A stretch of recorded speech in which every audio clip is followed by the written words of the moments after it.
because now that is salon more than 14 years ago. I've got my own equipment at home, so I'm not dependent with saloons. And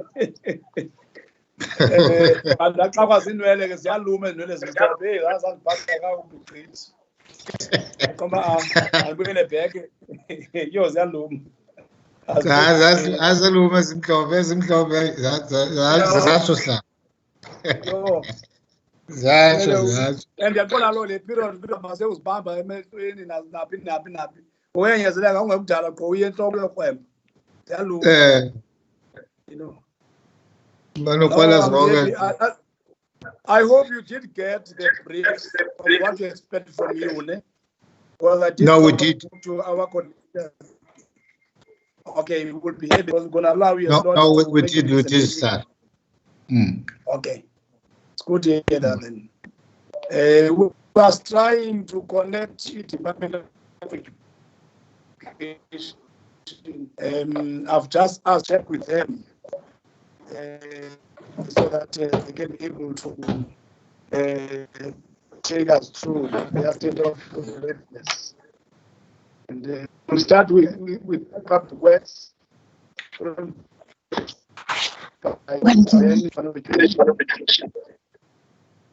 Mandy? Hi, Chair. Are we able to connect each department? Ababambi phone ndiyabazama, Chair. Kodwa bakhona endimbonayo. Okay. I-office ka-MEC ikhona, seyiconnectile.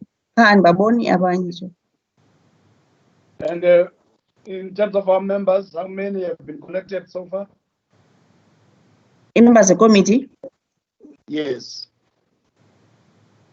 I've seen Honorable Filgane only. I've seen Honorable Filgane and Honorable Lee. Yes. And Honorable Tarantino is here, Chair.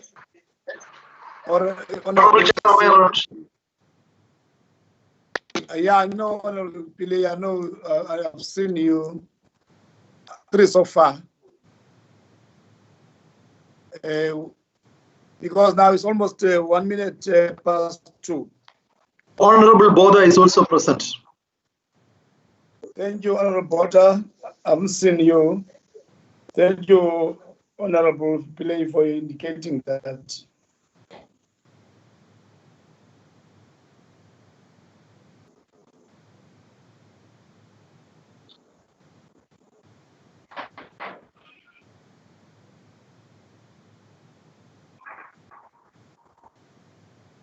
Desibulisa thina sihlala siyabulisa.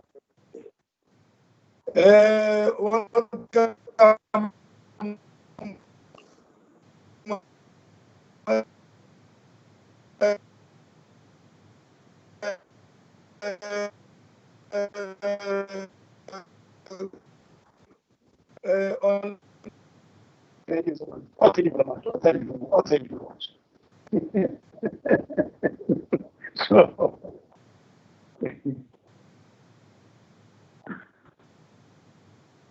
this is Mandy. Hello, Chair. Hello, Chair. August. Angaphinda undinike i-email yakhe, Chair, angabuyela. So, No, Chair.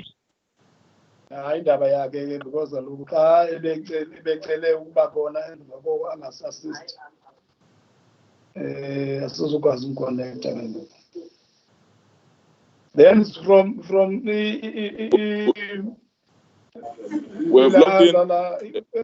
SGPs gone. And sanitation, Mr. Fobosi, Isatu. Okay. In Aptos, I got connect. And Mr. Okay. Honorable members that are already been connected, and our social partners, Office of the Auditor General, Mr. Mafani from the Department of Transport. We are waiting for the Department of Education. We are connected, but oh, thank you so much. Sis Mandy, can you check the presence of a Department of Public Works and Infrastructure?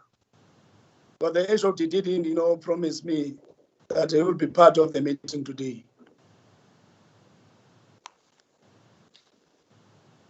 Okay, Chair, I'll check. Especially that Public Works is going to be the first one to make a presentation. In fact, we can start with another one. Yes. I'm present, Chair. Public Works. Thank you so much. Mzani, head of the SG, head of department. Siyaphila Sihlalo unjani wena? Hi, Siyavuya Tataman. Welcome to our meeting. Thank you, Chair. Honorable members, I haven't seen Honorable being connected. I haven't seen Honorable Duma being connected. Can you check with our legal unit? Who has been connected from the legal unit of the legislature? Hello, Chair. Monwabisi here. Honorable Duba, I think, was stuck with EXCO. There was a management meeting with Kuba. It finally be Kuba earlier today, but now you can't be sure to us to one because of the EXCO. It is a Kuba. Oh yeah, Abande, because he had promised that it is by 2 o'clock it shall have been done with that one of EXCO. Okay. I'm checking and then come back to you. Pardon? And I'm checking on his cell and then hello that. Can you also check with the legal unit, either Advocate Peja or all right. Well, yeah. Because we need one of them to be part of the meeting.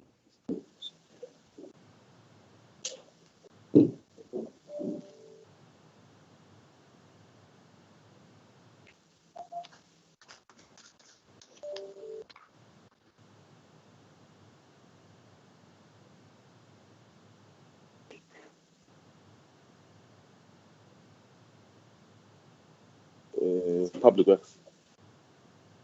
Public Works.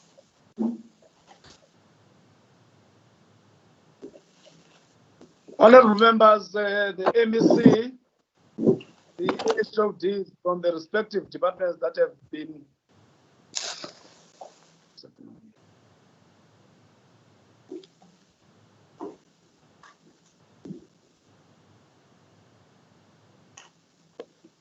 what's happening here?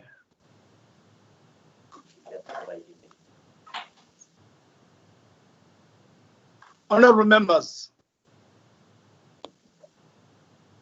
are you able to hear me? Yeah. There you go. Sultan, I can hear you clearly, Chair. Honorable Ndabin. Honorable Chair, Theo Kuchia can also hear you. Okay, sure.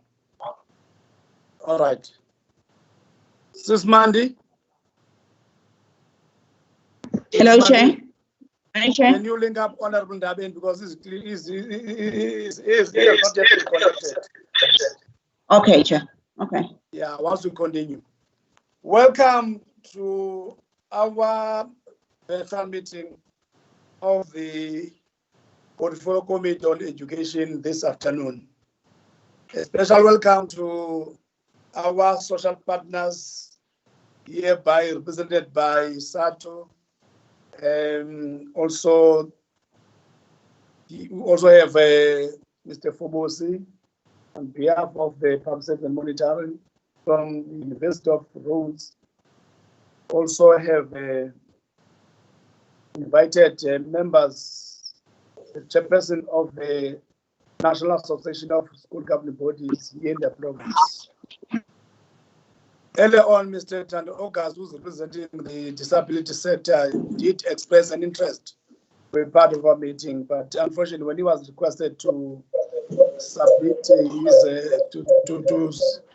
to send his email address, unfortunately, that did not happen. Maybe he can indicate, maybe during the course of the meeting, his interest once again to be part of our meeting. Welcome to our MEC, Rugade, SG, Mr. Kojana, Head of Department for Transport, Mr. Mafani, and the Head of Department for Public Works and Infrastructure, Mr. Amanda.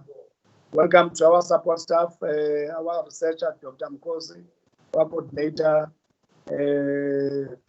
Ms. Mandisa Daniels Mani, as well as to the legal unity, though I don't have a name as yet, but we're expecting either Advocate Becha or Advocate Lechutumbe to be part of our meeting. Today's meeting is mainly focusing on state of readiness for the opening of schools, particularly for returning of learners in terms of the plans of the department that they are expected to be in schools on Monday, the 1st of June. Of course, it depended on many things. So, because part of this work involves a role to be played by some of the sister departments. For instance, the matter of the scholar transport is a collaboration between the Department of Education and that of Transport. On issues of infrastructure, there's an element that the Department of Public Works and Infrastructure is playing there in that space, so that we are able to prepare ourselves for issues of social distance. Members, you may have noticed that earlier on in the agenda that we sent to yourselves, there's an item that in the latest agenda is missing. That issue of the reply to questions around the e-learning contract. If you recall, last week, we could not conclude that matter because there was a difference of opinions around the matter of this item being subjudicated because of a court case that has been opened against the department by the Democratic Alliance. Then we had our opinion as the committee, and the department came up with its own opinion, legal opinion, on the interpretation of a matter that is before a court of law or that is towards that direction. And we agreed last time that let's adjourn and agree to disagree. And as such, we said that both the legal teams of the legislature, of course, being assisted by the office of the Premier, and also those of the department to meet and try to find each other around that interpretation. This morning, the greater part of this morning, I was checking about the extent of work done around that. And it transpired that these two are not yet in one in terms of their interpretation and understanding. As such, they requested to be given another time to further consolidate their views so that as a committee we're able to have our desired responses from the department.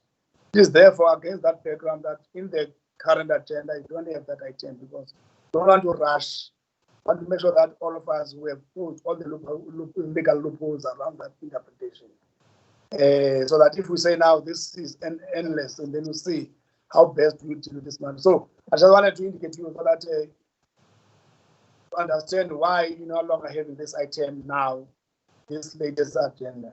Having said that, members, we received some disturbing news about some of the service providers contracted by the department to deliver some PPEs and so forth, and others that have to. Sorry, Chair. Schools get schools get decontaminated or fumigated. So I think as a committee, I don't think we take kindly to that. Whilst the department has to make sure that it becomes clinical in its supply chain management processes. But I don't think it can be accepted that whilst we're waiting for schools to be reopened and that all the necessary preparations are done, but on the basis of the business interest, that matter gets disrupted. But however, I want to appeal to both those service providers that have some grievances and together the department to find a lasting solution on the matter, so that at the end of the day, our children are not, further negatively affected. I just wanted just that matter to be understood. Also, I think all of us, once again, having seen the number of people that get, affected or that are infected by the current pandemic, once again, the need for all of us to be cautious, what we do, to observe all those hygiene, practices, also to support those that might be, infected in one way or another, and give them awareness and support. I think it's important that all of us make sure that we are able to support each other. We know that the greater part of the province will be going to level 3 as from the 1st of June in terms of the lockdown alert levels. That doesn't mean that people must just do as it pleases, as license, but it can be. Because this pandemic is very, very vicious. And remember, we're not yet only speaking in the country, but it's gaining momentum. So it's important that also as members of the committee, as members of the society, we are able, therefore, to convey one message, one voice, and allow people to practice hygiene practices. With those words, I was just welcoming everybody, knowing well that the issue of education is a societal matter. It can't be a matter for the committee, for the department, and for teachers. It's for everyone's business, like this issue of health. With those words, you are all welcome to the meeting. Honorable Kasim, I heard your voice. Can I allow you to speak? Thank you very much, Chair. Chair, I want to ask this ruling that you are referring to in terms of the legal advisors of the legislature meeting with the legal advisors of the Office of the Premier and the legal advisors of the department to find each other. I don't recall, personally, I don't recall such a ruling being taken. In the meeting last week, when you had some network problems, Honorable Ndabeni was in the chair as an acting chair. At the time, the department and the embassy refused to answer questions despite the legal advice of the legislature and the committee.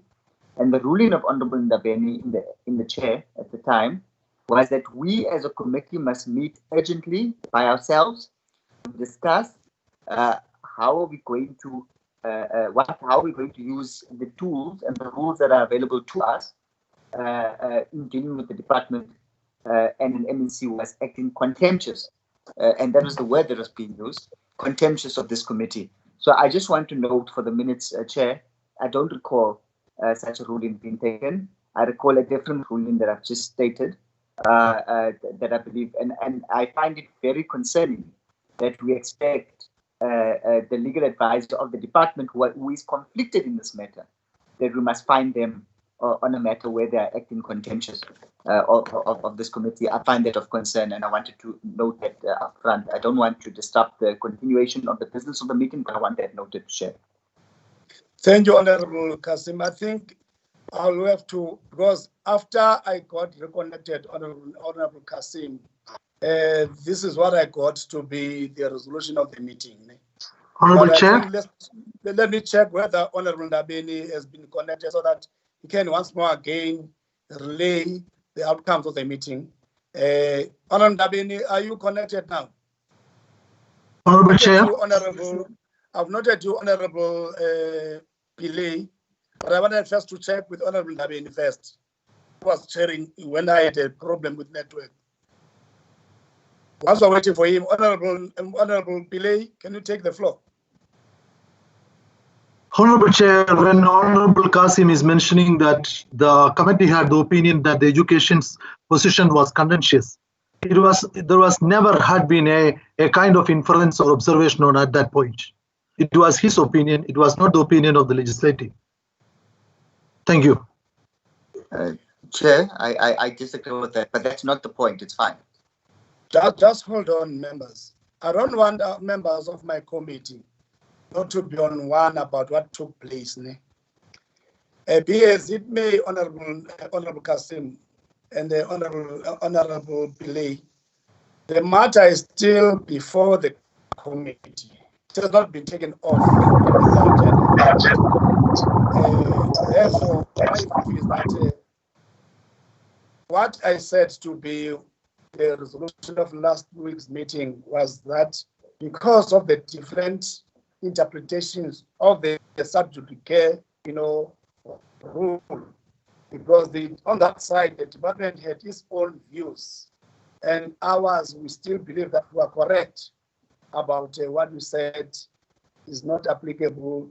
That one must come and present, but because we wanted to make sure that those legal minds are able to find each other.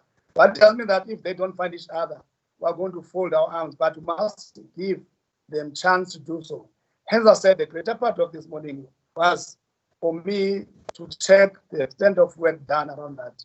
Seemingly, they are not yet, in agreement totally in terms of application of that rule. So it does mean that our legal opinion has not been accepted by the committee. It is, but our intention is to make sure that if somebody has requested to be taken on board and understand that matter, we must not rush as if we don't want to get his or her views around that matter. Hence, I'm saying let us not panic. Let's give this due process. But of course, at some point, we must agree on the timelines, on the time frame. We can't have perpetual, interaction around this matter. Because the committee must not be denied this opportunity to get these two answers on some of those matters. So I want, and even Honorable Kasima just raising his concern, that was my understanding of the resolution of the meeting last week. As it was played to me by Honorable Nabi. So let's just pass this matter now and understand that the matter is not off the table. I think members might have heard Honorable Dubai is committee of the legislature, so his apology has just been conveyed to me in the chat box. Are there any other apologies other than the standing apology of Honorable Belarus?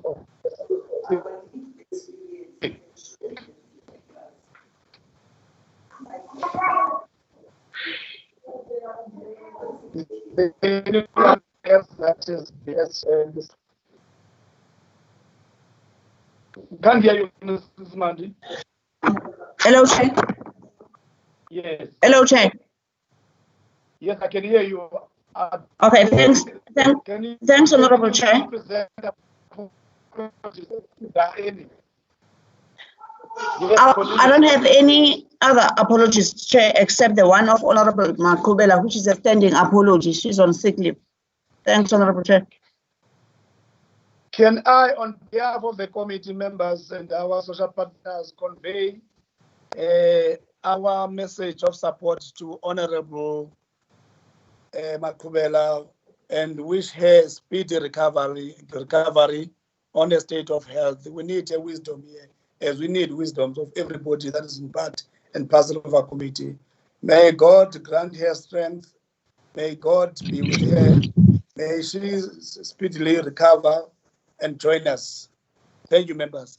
And as such, I've been informed by the party that Honorable Makubala is coming from, the African Congress, that they've requested or assigned Honorable to be a stand-in whip of the committee until she's back. Therefore, Honorable Pilay's role in this meeting now is that of being the whip of the committee. I think members know the role of the whip. So, Honorable Pillay, on top of you being this member of this committee, your role of being the whip is welcomed, and therefore you must play your role that has been assigned to you. Having said that, the agenda as tabled to you is as follows. Number one has been opening and welcoming. Number two is credentials and apologies. And in terms of credentials, I did indicate who's here, who referred to be here. And adoption of the agenda, presentations, 4.1, Department of Public Works, Infrastructure and Infrastructure. 4.3, Department of Transport, on scholar transport. 4.3, update on the state of readiness on the reopening of schools by the Department of Education. 5 will be discussions and way forward, and 6 will be closure. Can I get therefore a mover for the adoption of the agenda as presented, members?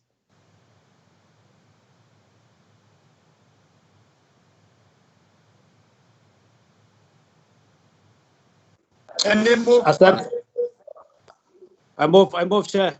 Mkhakha, I move, Chair. Honorable Mkhakha moves. Any seconder? Any seconder?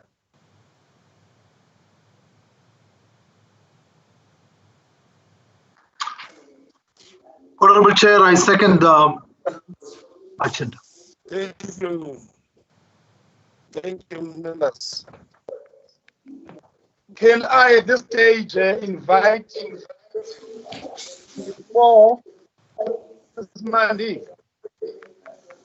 Mrs. Mandi? Hello, Chair. Is Advocate Better or Advocate Chutumba connected? Abaga connect, Chair, bezela kwi-meeting management. I'm here, Chair. I'm connected. Oh, I'm connected. Thank you, Advocate Innocent Neshutumbe. I want you, Advocate Neshutumbe, to administer an oath to all the officials that will be making presentations to the committee. I'm handing over to you.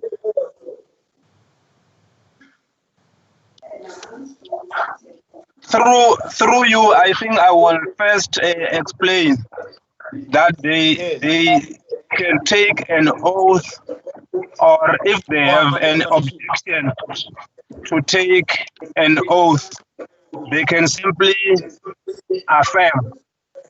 Affirm is just to confirm that you will tell the truth and nothing else but the truth, but you don't necessarily swear in the name of God.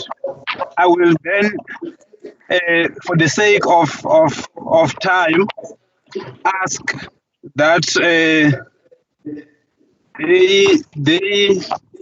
each one of them must then say the following words so that they can be recorded. I swear if you are swearing, or I affirm if you are affirming.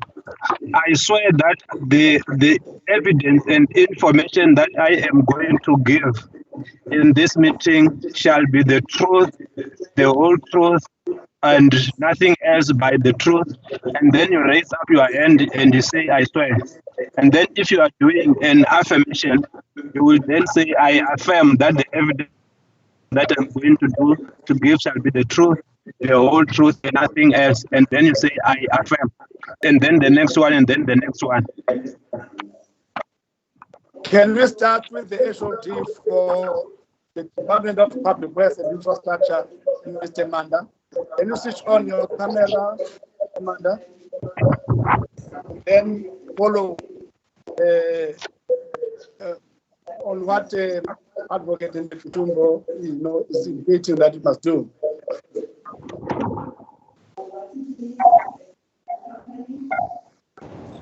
Come on.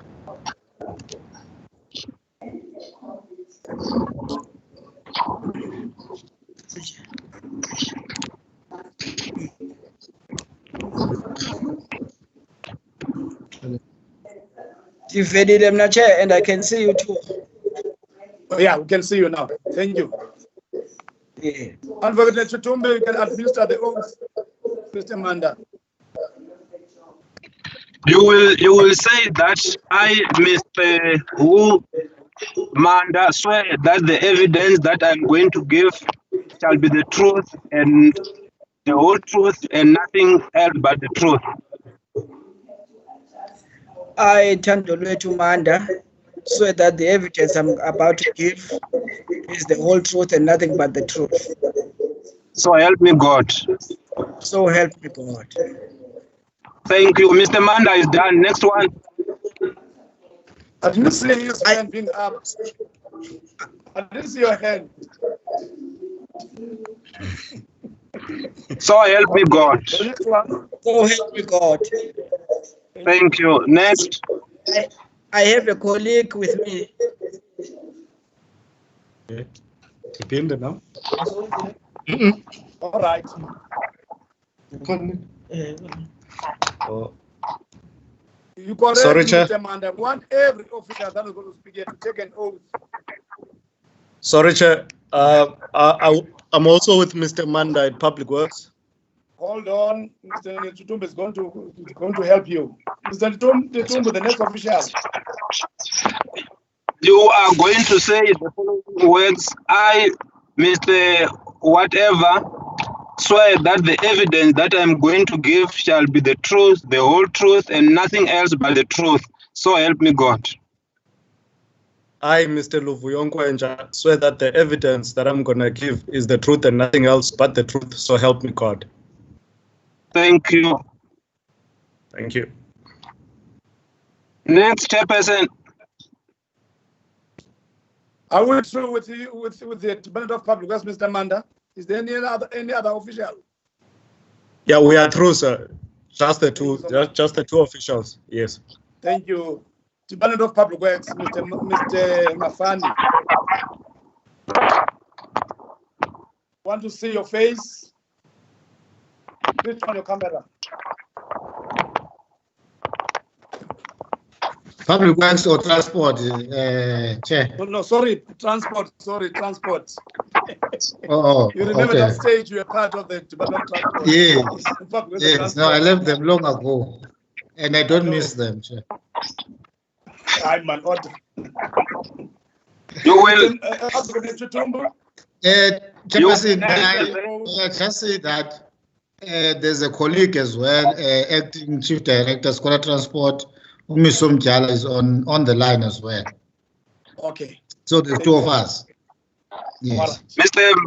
Mafani will say, I, Mr. Mzimafani, confirm that the evidence that I'm going to give shall be the truth, the whole truth, and nothing else. So help me God. You will say those words. I, Mzimafani, the evidence I'm going to give shall be the truth and nothing but the truth. So help me God. Thank you. The next person can come into the line. Thanks, Chairperson. I, Dr. Jara, I confirm that the evidence that I'm gonna give is the truth, nothing else. So help me God. You will just forgot to raise your right hand while saying, so help me God. So help me God. Thank you. Chair, before I hand them back to you, I must. We still have the Department of Education. Oh, okay. Finish up first. Sure. Department of Education, you can come to the line. SG Tatukojana, can you indicate how many on your side will be speaking? So that all of them have to take an oath.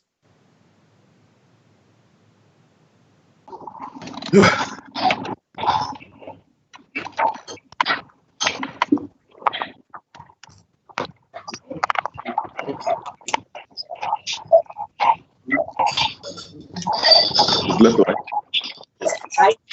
Yes, we can see you now. SG, we can see you. Oh. You indicate how many officials that are going to speak, are going to take an oath after you. First indicate that so that we know. It will only be myself. Okay, thank you. Advocate, you will then say the following words after me. I, Temba Stanley Kojana, swear that the evidence that I'm going to give shall be the truth, the whole truth, and nothing else but the truth. So help me God. I, Themba Stanley Gojana, swear that the evidence and information is true and nothing else but the truth. So help me God. Thank you. Now, Chair. yes, Advocate Tumbe, I wanted to say something on top of that. Yes, I was saying that it is necessary that once people are case even against them for perjury, because they would have not told the correct information whilst under oath. So it is necessary to utter that warning. Thank you, Chair. Thank you, Advocate Netutuma. But I think it's important that in future, before you allow them even to take that oath, you start with the latter part of your statement was very critical. All right. Then Sure. as if after having taken this oath and then you come up with this serious illegal matter, which is important for them. But I know the majority of them have been subject to this before. It's not the first time that they have to take this oath. They know what it means to take an oath. Having said that, can I then invite Mr. Manda, the head of department for the Department of Public Works and Infrastructure, to take us through his presentation. The brief that we gave to him was that currently, how many projects that are being administered by them on behalf of the Department of Education, especially on schools that are currently being utilized by our learners, be it a project of major renovations and maintenance. So the reason why I want that information is that we want to be able, therefore, to attend to the matter of social distancing in proper structures of the department. So that was one of the briefs that we gave to them to indicate in this committee, and any other information that can be of help to us. Just before you come in, HOD, I had somebody, I think it was our coordinator's voice. Yes, Chair. Yes. Good afternoon, Chair. My name is Portia Makanya. I have raised my hand on the system, but I can see maybe you did not notice. I wanted just to also swear. I've been invited in support of the Department of Education. I'm from the Department of Water Affairs.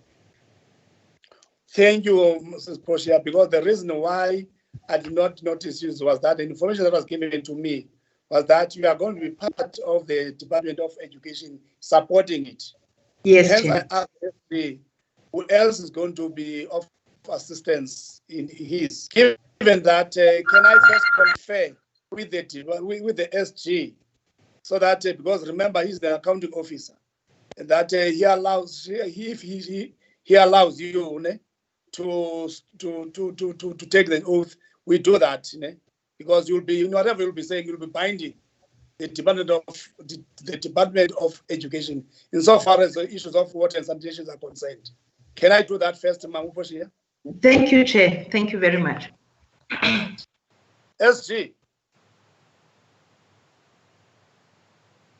SG. Yes. Mamuposhi here is coming here to support you so far as the issues of water and sanitation is concerned. Thank you very much, Chair. Yes. In other words, are you giving consent to her to take an oath? I do. She can take an oath. Thank you. Advocate Nachitumbe.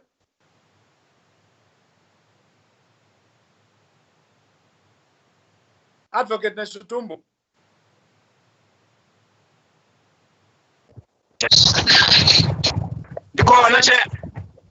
Please assist Ms. Portia to take an oath.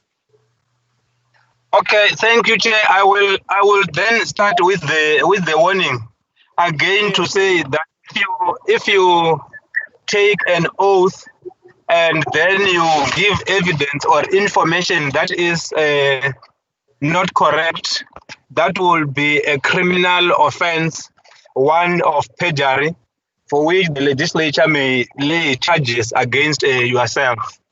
I hope you understand that one. So let's proceed. You can either take an oath or affirmation depending on your belief. And if you are taking an oath, you will say, you will do so in the name of God, but you will use the following words that I will give to you. You will say, I, Portia Makanya, swear that the evidence and information I'm going to give in this meeting shall be the truth, the whole truth, and nothing else but the truth. So help me God. You say so, raising your right hand up. You can say those words. Thank you. I, Portia Makanya, swear that the evidence and information I'll be providing will be the truth, the whole truth, and nothing but the truth. So help me God. So help me God. Sorry. So help me God. Thank you. Thank you, Mamu Portia Makanya. Advocate Nechitumbe, next time, if possible, can this oath of affirmation be flighted on our screen so that even as members and the observers, we can see that this is what people are talking about. Thank you so yes, much. we'll do that. Okay. Yeah. Mr. Manda, can you take the podium then? Thank you, Chairperson. Honorable Chair, point of order. Just hold on, Mr. Manda.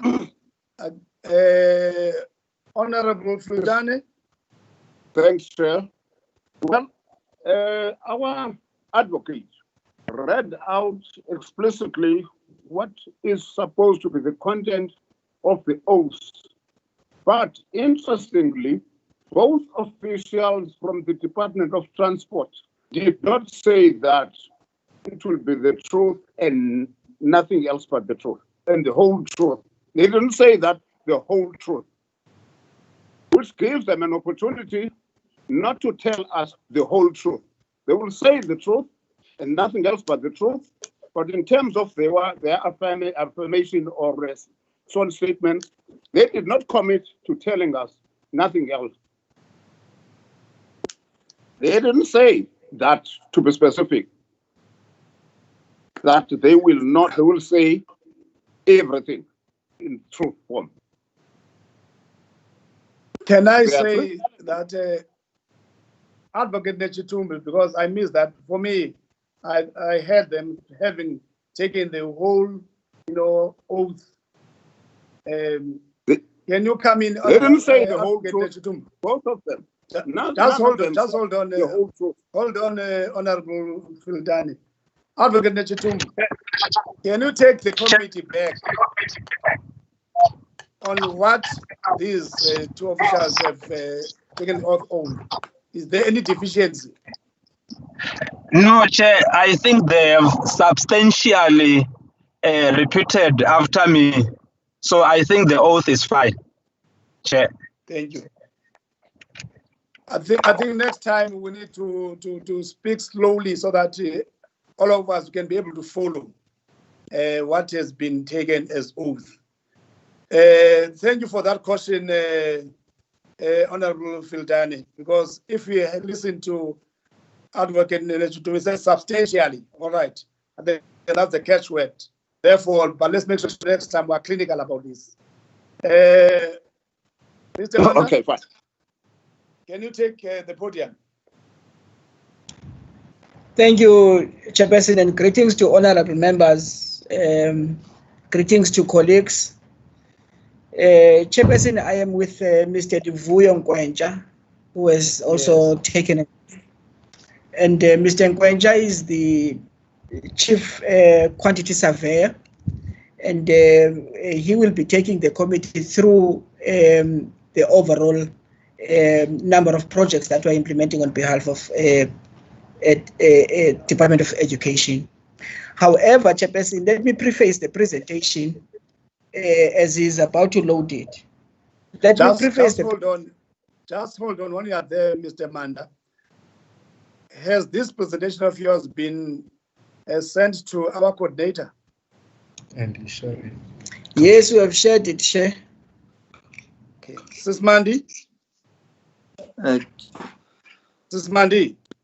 Hi, Chair. Have you Hello, then Chair. circulated this presentation from the Department of Public Works and Infrastructure to all members?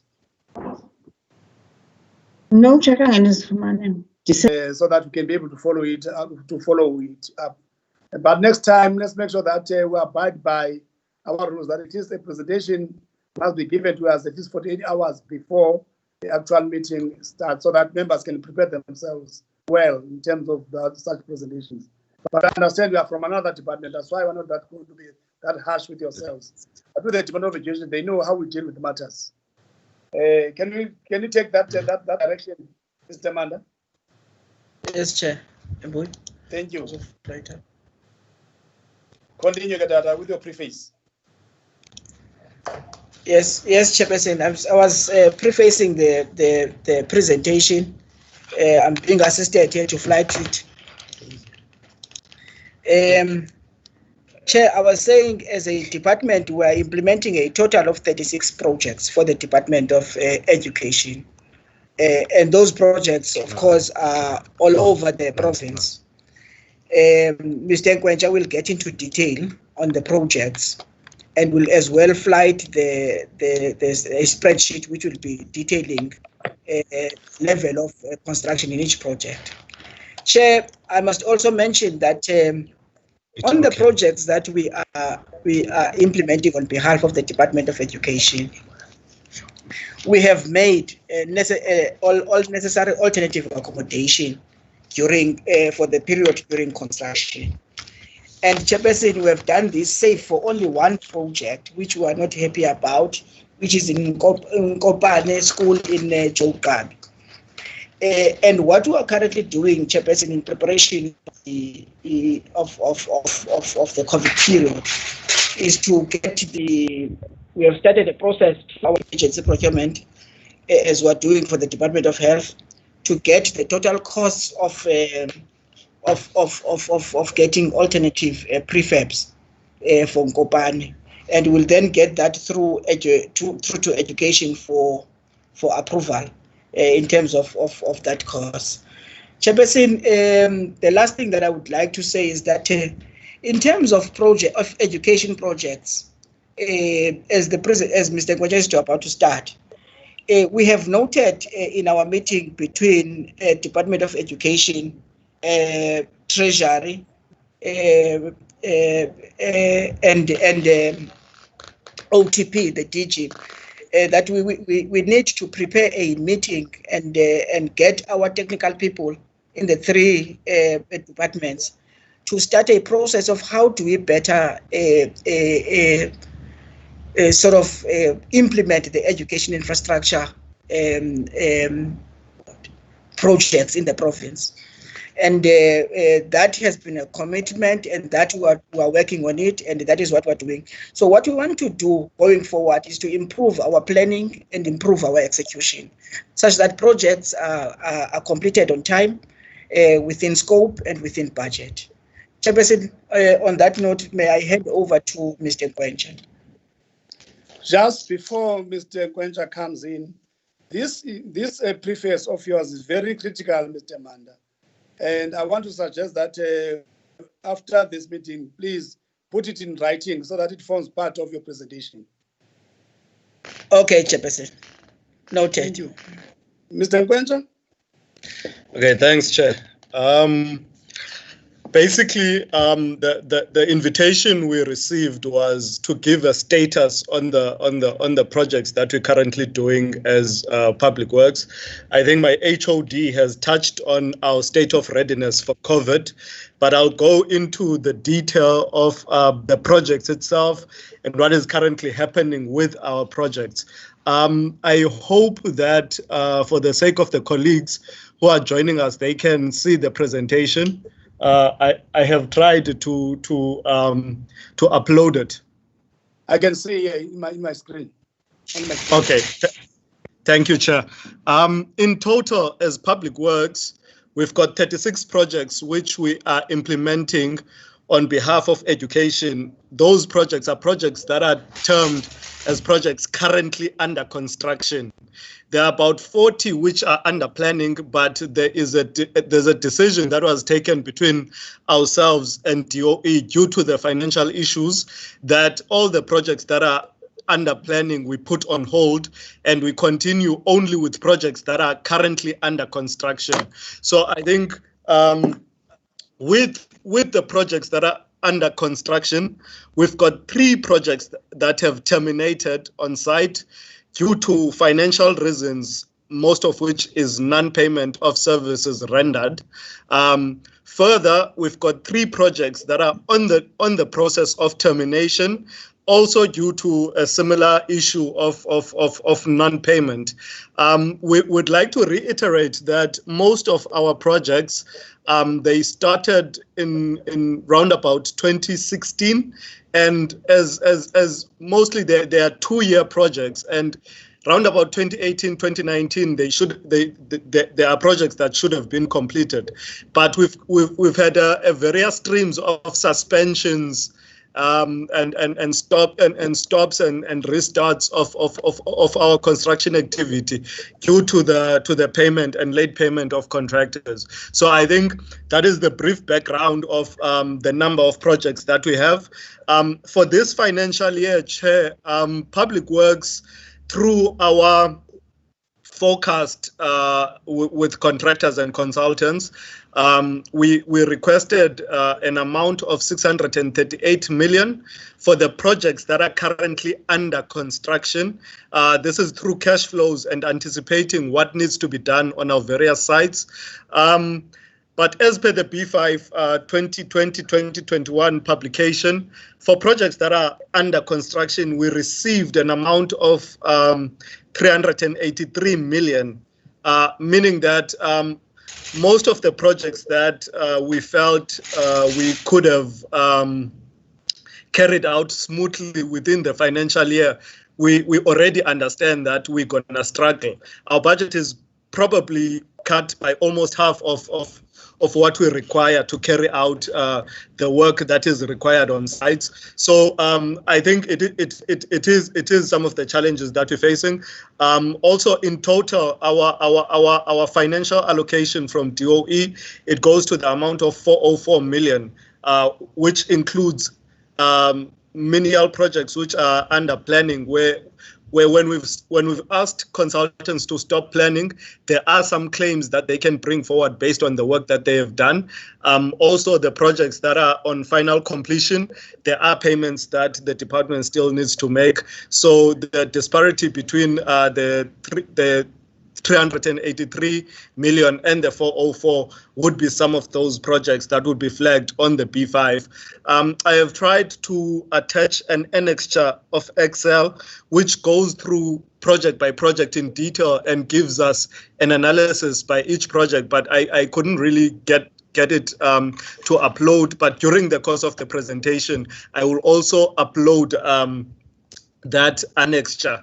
So then it becomes difficult for us as Public Works to quantify the number of projects that are suspending, because suspension is reoccurring in all of our sites.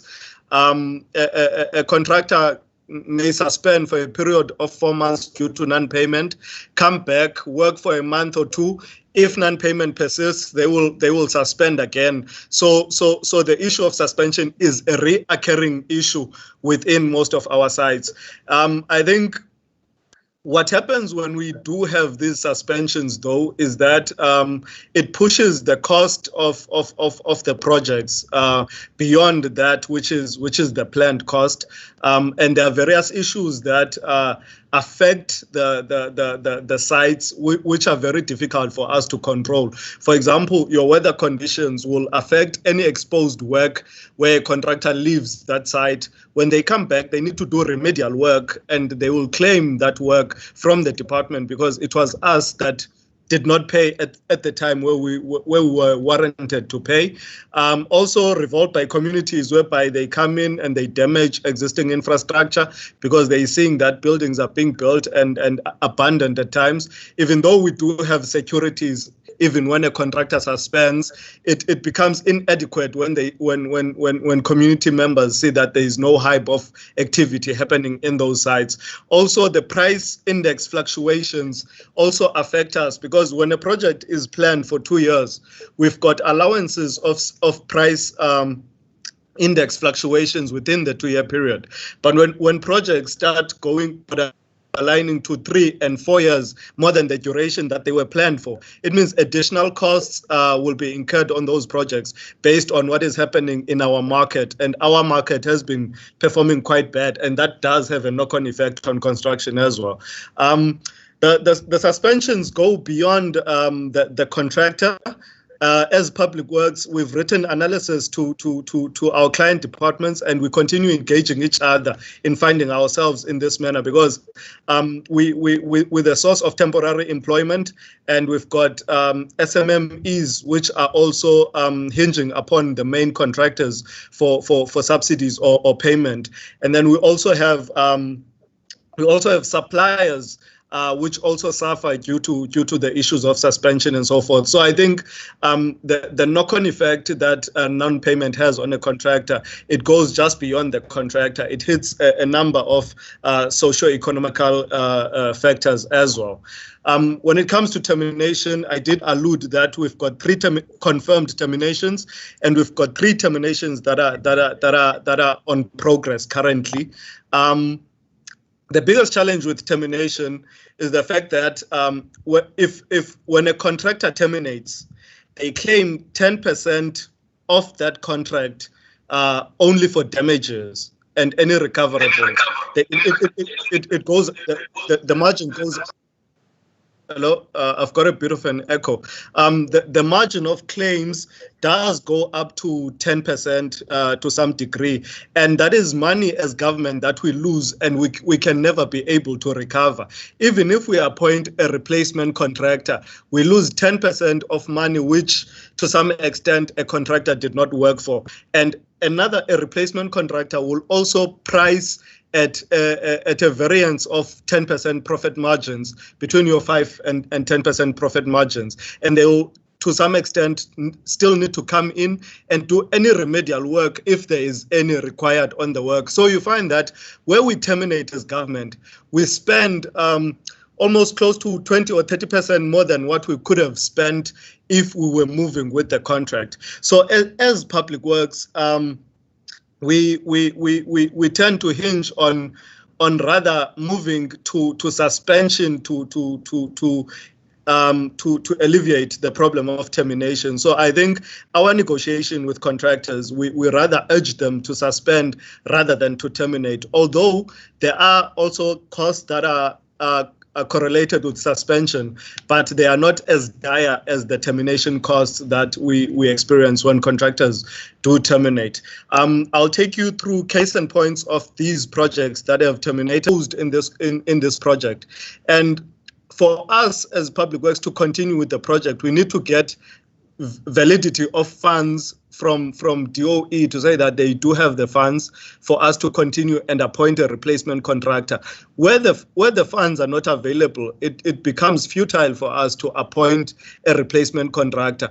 If a replacement contractor, for example, had to come to this school today, this whole roof will be taken down and a new roof would have to be put up again. So those are the kind of costs that we're dealing with when we're saying that when we do terminate during the course of construction, it costs us more as government.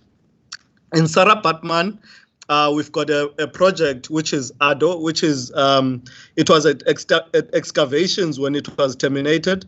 The contractor claimed plus minus 4 million in damages. Fortunately, we've got a donor there, which is in discussion with DOE in coming in and doing that work on their own financial muscle. So I think with the area such as Edo, quite a volatile area, it becomes better when we have a donor that will come in and assist us. In Grahamstown, we also have a project that we've terminated. Fortunately, the contractor just was more lenient on us in not claiming damages because we're not paying. They felt the pinch that they were not going to make a profit, and they decided to leave. Fortunately, we do have prefabs to house the kids currently, but it would be ideal to get this project back on the road again and make sure that we deal with the situation there. One of our biggest projects, which is currently also terminating, it's in Sarah Batman, the Costin area, David Livingston. Now, in this contract, we've got a big contractor. I think when I looked at the claims that are coming in or being compiled by the quantity surveyor and principal agent, they are going to the region of 10 million. And this project, I mean, it's a plus minus 70 million project.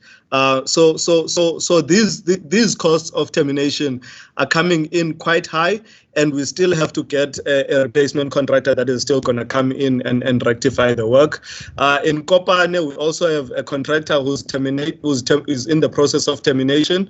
The reason why my HOD put a red flag to this project, it is because the structure that the kids are currently inhabiting now, it is a structure that is deemed not quite habitable. So we've put it under emergency such that when the COVID opens, at least we'd be able to when the kids go back to site, we are able through the emergency procurement get prefabs on that site such that kids can inhabit a different facility other than the ones that are currently there now.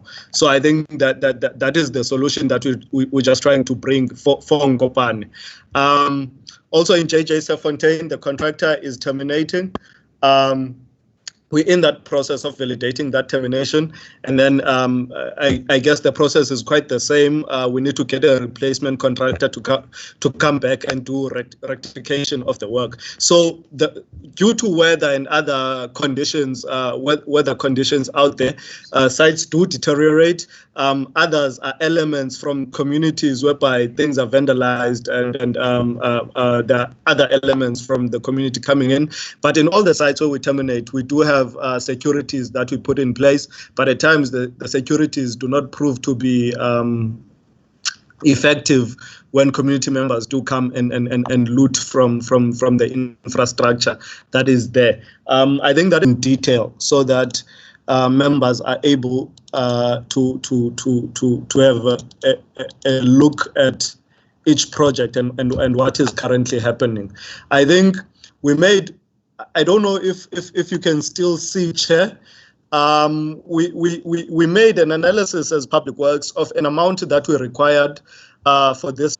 It is under the column, but it's not in the screen. It's not on the screen as yet.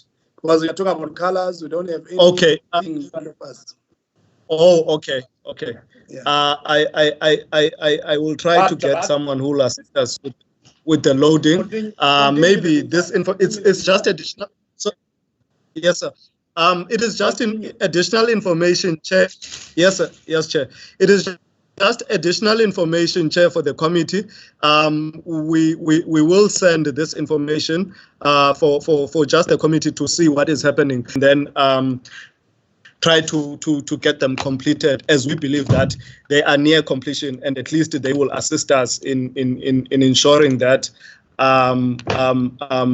we do get some degree of completion within our portfolio, because where we are sitting right now, if we are looking at it from a B5 perspective, all of our projects, if we're moving with the budget that we've been allocated, it will be difficult to complete even these projects that are highlighted in green. So I think where some projects are terminating, we've Special the first yes, Chair.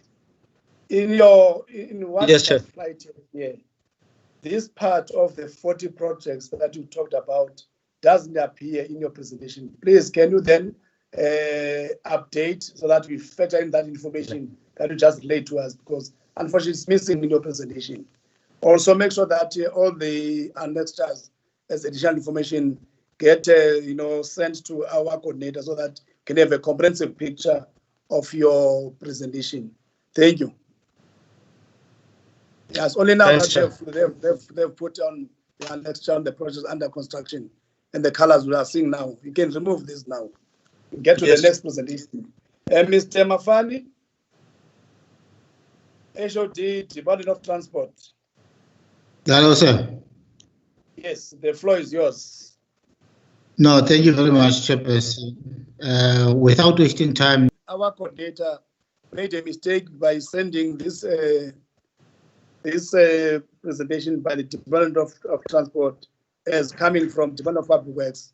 So can you, Mrs. Mandi, make sure that even the one from Public Works gets sent to members? Because this one has been sent already from Department of Transport. Continue, Mr. Ms. Somjala. Ms. Somjala is mandated by your HOD. Details. How about you, Mama? Thank you, Chairperson. Good afternoon, Chairperson and the members and the department. I won't bore you, Chairperson, with the background of the scholar transport, as we all know that all the qualifying and the deserving learners must be transported as per the learner policy. I'll just go for the tenders, as we all know that the tender for scholar transport has expired on the 20th of March. So there was a tender that was issued last year. So we were busy awarding the operators for transportation of learners. But it happened that those back on level 3 must go back to school. So we started again working on our work that we are having. But the work was the first challenge when we were busy allocating operators for the reopening of schools. So the first challenge was the data. The data, there are no names of learners, there are no grades. But we talked to our colleagues 2 weeks ago, then they gave us that. So the presentation will be just a summary of what we are working on. Now we received the data from Department of Education with the names and grades, but those names are not all schools are there and not all names are there. The learners that are to be transported for grade 7 is 3,541 for the province, the deserving learners and the qualifying learners, for 256 schools across the province. And 8,324 are for grade 12 at 368 schools. That was the information that we received from Department of Education for contracting for the 1st of June. Now, as scholar transport, we are sitting at 60% of learners allocated for this, allocated to be transported by the service providers. Continue, Ma. Hello, sir. Trying now to get the. She was on 12.3 on the number of approximately 60% of learners are allocated to service providers. Chair, because of the challenge that I can't take control of the presentation at this stage. Can I open on my side and then take you through what is okay? Have you managed to open? I've opened my site at the time of contracting or at the time of COVID catching up with us. We're at 60% of contracting. The 40% share, we are finding ways to ensure that that is done before schools that should be qualifying for scholar transport, but are not appearing on the list of or on the list that we've been provided with. In Chris Hani, for instance, those will be the schools, the Numuza, Sitoza, Pagamani, and so forth, Chair. I'm not going to raise. This is an issue that we need to clear, I think, as soon as possible. Then the last slide, Chair, which is slide 6, are the challenges. From the data that some learners do not have routes attached to their names. It is therefore difficult to allocate those each district in terms of the numbers that are discrepancies. Okay. Yeah, that comes to an end. IT team to check on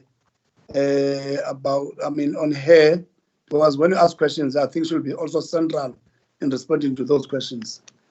At this stage, I think she's back. I'm back, Chairperson. Yeah, no, the SJ has already found. Yes.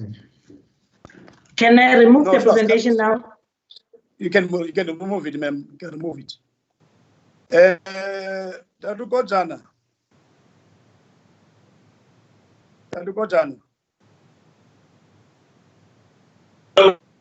Honorable Chair.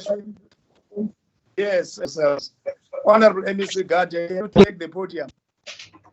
No, Chair. Let's allow the SG to take the discussion forward. On how do we, now for you to implement that plan, it is very important to develop a monitoring tool. So today I'm going to give you a report. This report will be updated almost on a daily basis, because as a department we decided to develop a war room that collects data in schools in terms of dealing with social distancing. As you can see, that cleaning is really taking place into a number of schools. You recall that as a department we decided to employ school support teams in schools, and that process is ongoing this week. I think by tomorrow it should be completed, because different schools use different methodologies in terms of the recruitment. So this is work that is continuing in our schools. I just wanted to show you that really work is happening in our schools. But as a form of an introductory note to the plan itself, what we have observed is that this pandemic has created a platform for us to work a little bit differently.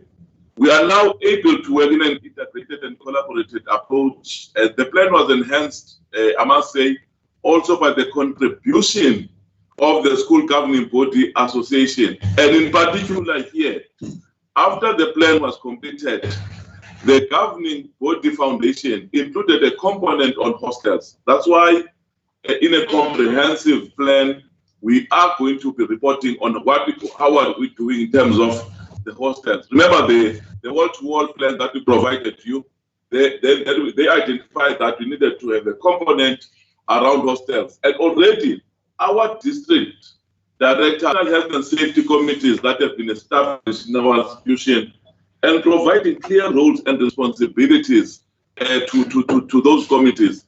And at that level, I'm making an example of some of the municipalities that are identified there, where they would be providing water, others are providing disinfection of offices, like the Mbashe municipality, to say this is what they are going to contribute. That's what I'm saying. I think the way in which we have crafted this has really drawn a lot of support, and the organized labor are making a valuable contribution on strengthening accountability. It was a plan that was developed by all our social partners. We could not meet today because we are preparing for this presentation. Now, I must say, from the pictures that you see there, you are seeing that school governing bodies and principals of schools are coming up to volunteer, to take initiatives on cleaning their schools. And I think also they're communicating with parents on mobilizing society around the opening of school. And it's quite, we can show you a lot of examples of what schools are doing currently to communicate with parents in preparation for them. And also as a department, we are also doing the same too. Something that says when a child comes to school, after the presentation, please just call us. We're going to provide a comprehensive response today in that regard. We're working also with NGOs in the sector.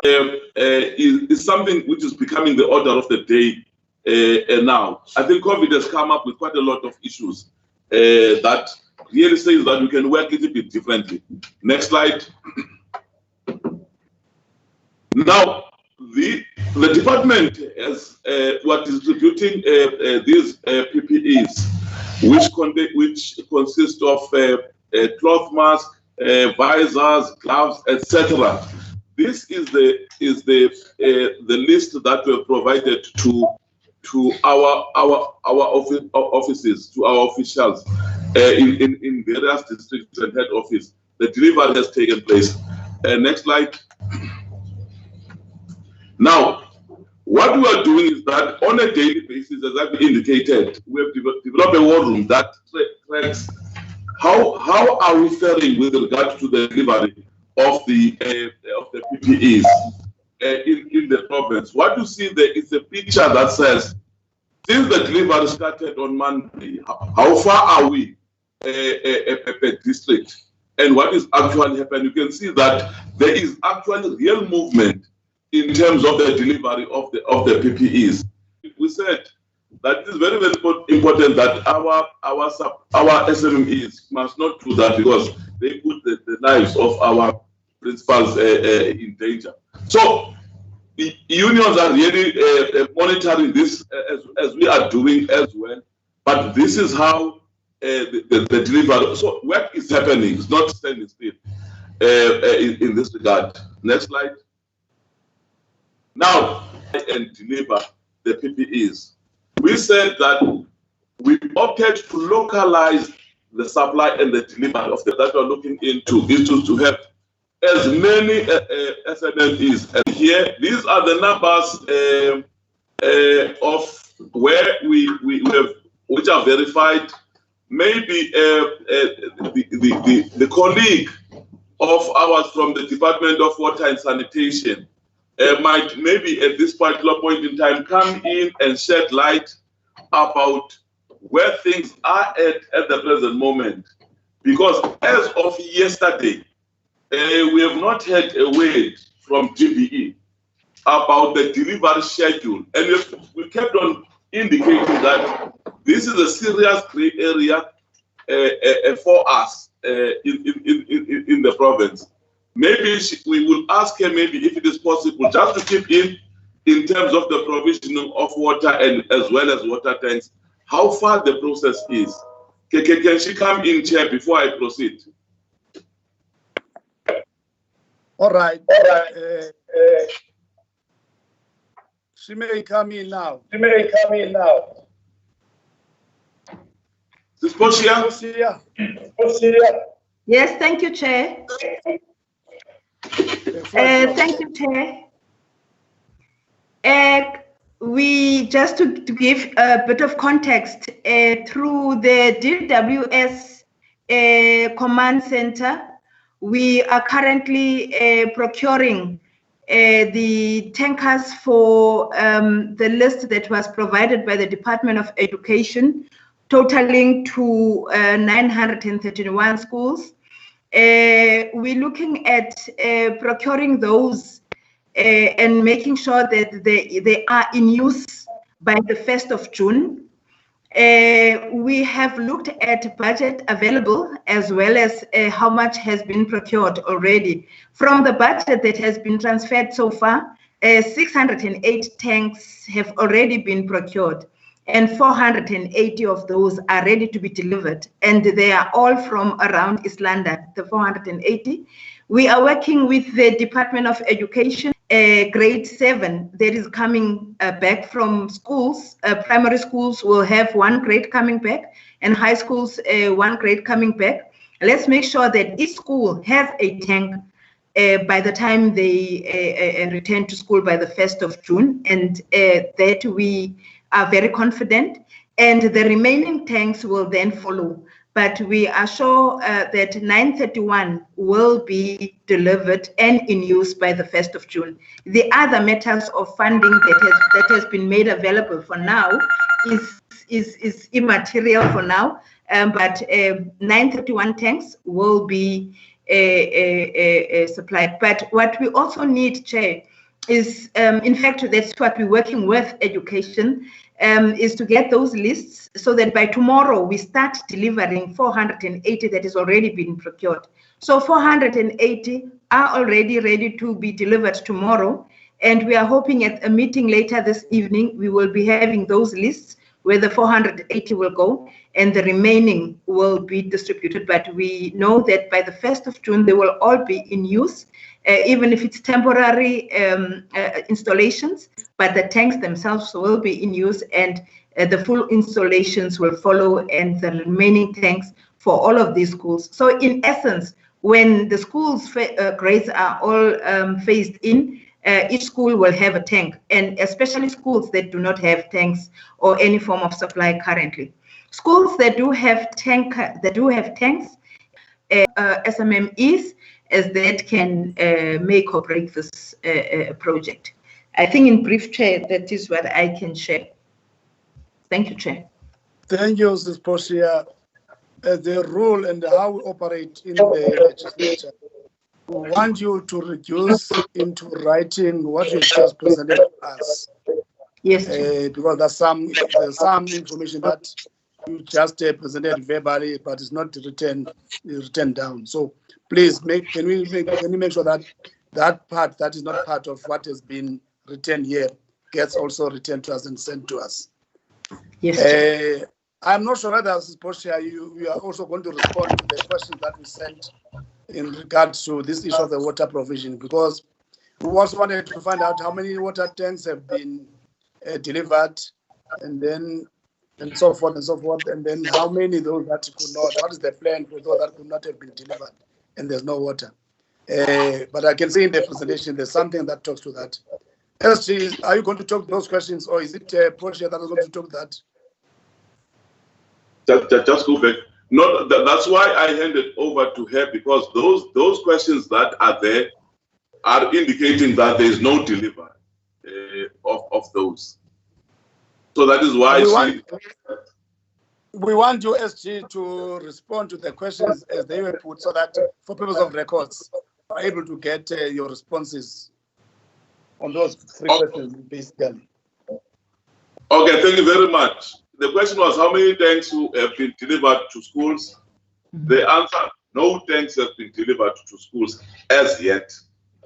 How many have been filled with water? Similarly, no tanks have been filled with water as yet. What is the plan in place for those schools with no water tanks and no water provided? So the installation of water tanks and delivery of water to these tanks is currently being procured by the Department of Basic Education through the agreement with the Department of Water Affairs and Rand Water Board. That is the response in terms of that. But AMA's institutional services do have money for municipal services in terms of water and sanitation. Now the next slide. Just hold on, SG, once you are there. I just want to bring to the attention of the meeting and that we wanted also to have an official from the Department of Water and Sanitation just to fill us in on the challenge of availability of water in our province, given that the number of the level of dams in our province is so low, and as such, what would be the plans by the National Department of Water and Sanitation in order that it has constant water.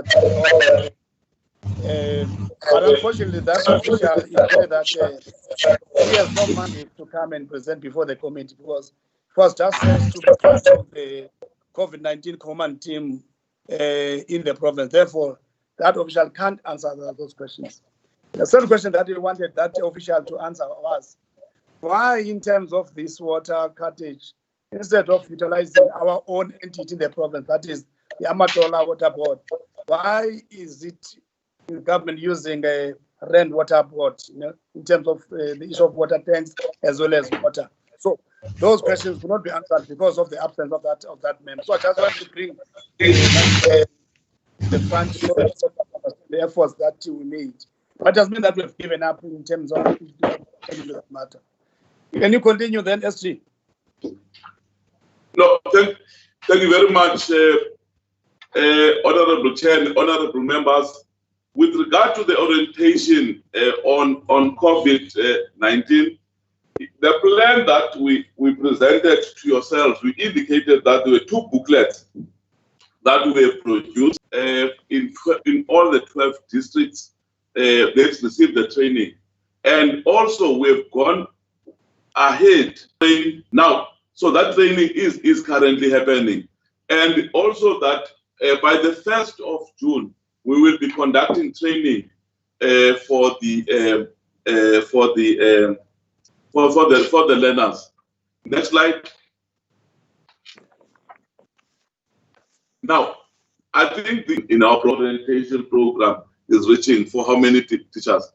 Now, you will recall, Honorable Chair, that I spoke about the school support teams that we decided to contract in the province, and as we speak now, the district directors are collating data in terms of the process of collection. It is very, very important that we don't have a once-off type of cleaning, whether it is through a smoke or through whatever. It should be something that is ongoing for a period of 3 months. So that is the support school. And we can't go back to that matter that we've already passed. Okay, fine. Chair, let me continue. In terms of the school nutrition program, Chair, you recall that we received our tranche now in May, and we simply quickly, because remember that the period of April we did not have funds, they were not yet transferred to us, and we started the process of ensuring that we transfer funds to schools, and that process has happened to ensure that schools can be ready for Monday to provide the meals for our learners.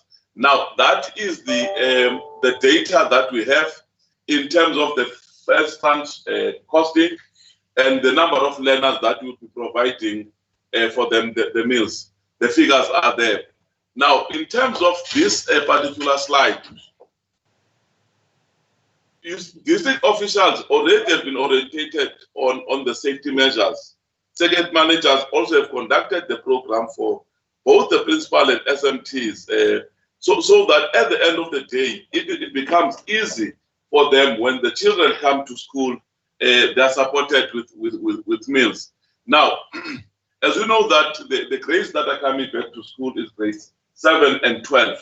Now, you recall that in the last meeting, we said that we're opting for option 2, because there were 2 options that were given.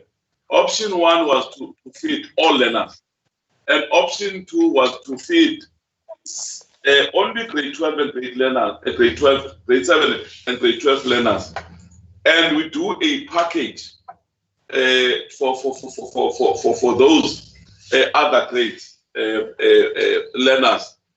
But after the interaction with DBE, DBE insisted that we must feed all learners, and we indicated the complexities around solar transport and other things, and the advice was let the children be fed where the school is at. They don't have to be necessarily be fed in the school that they are registered in. So we were overruled by DBE in this regard. So we will therefore be able to ensure that we provide meals to all our learners. Maybe have a register to manage that, but because we've got these teams that we have, they might help us with regard to the queue marshalling, so that we do not have a problem in this regard. Plans are in place to ensure that this matter is done properly.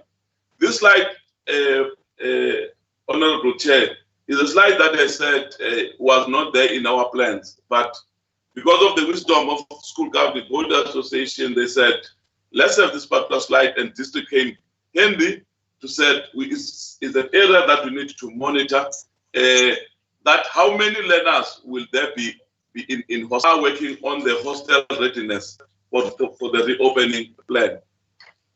And it is very, very important that all hostels need to be cleaned, like you cleaned the classroom. Now, Bidvest called us honorable. They must focus on our special schools first, and then secondly, they can go to and support us in the hotspot areas. And already they've started working with us in this regard. And we're ensuring that hostel must be able to observe social distancing for the grade 12, for grade 7 and 12 when they return, so that we look at this issue of overcrowding. If all learners were to come back to our hostels, yeah. So this particular slide is a slide that talks to how we manage the hostels. Now, if a learner exhibit contracting this virus, we have to have a way to deal with this thing. Now, this is how we are looking into the persons which are said to be under investigation. Remember that once we test you based on the instrument that we shared with you in the previous meeting, because we are not as a department doing the testing, we are doing the screening with a set of questions. This is what we in this slide we are going to do in this regard. So now there are guidelines that we have produced to ensure that. Just hold on, SG. Can we make sure that all the mics are muted except the one for the SG and myself? The one suggestion I want to make is that if we write to Treasury, can you make sure that this person that is having the mic on is off? Thank you, SG. You can continue now.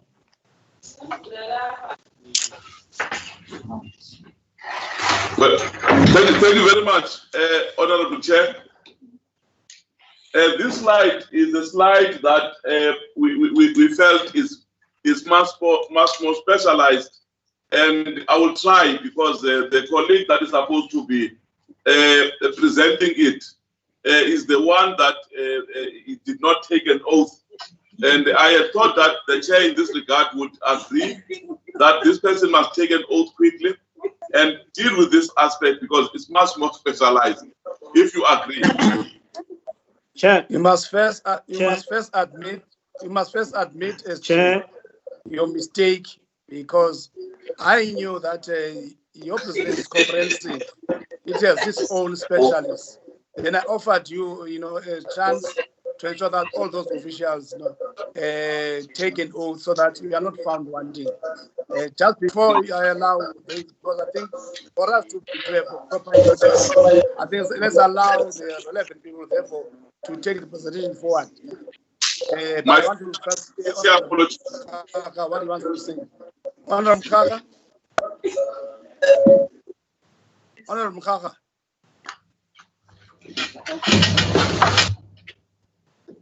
Whilst we are waiting for Honorable Mkaka, Advocate Nechitumbu.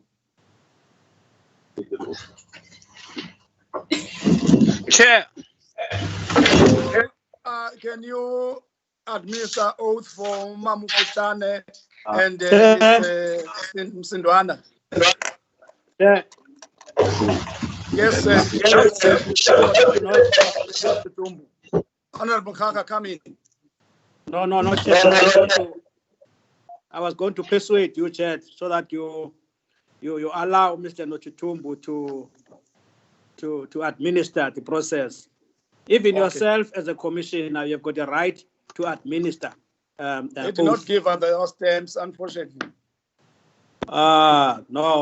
Yeah. Then Nochitumbu is guilty. Yeah, he is. Commissioner. Yeah. No. Ms. Fuchane and Ms. Amanda Msindwana, can you be ready to be administered in terms of the oath? Want to see your faces appearing, starting with Ms. Fuchane, because the questions that are going to be asked will be predominantly responded by you. Advocate Nechitumbu. Chair, as I I said initially it is important to warn the officials that while they have taken an oath, it has consequences in that if they give wrong or false information, that amounts to a crime of perjury for which a criminal charges may be laid. Assuming that they have understood that, I will then proceed and say they have a choice either to take an oath or an affirmation. You take an affirmation if you don't want to swear in the name of God. Then you will say your name after me and again say the following words whilst raising your right hand side. I, your name, swear that the evidence and information that I am going to give shall be the truth, and now help me God. The first one can then do that. Mama Fuchane, want to see your face?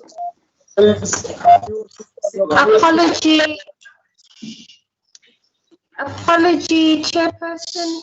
Just coming. Is that Miss Msindwana? Yes, Chairperson. Let's start with you then. Thank you, Chair. Want to see your face? Hold on. Want to see your face on that side. Can you switch on your camera? Take off this presentation. Take off the presentation and share. There is it. There would never. Did you stop sharing? Yes, we can see you now. Right. Advocate Chitumbu, you can administer the oath.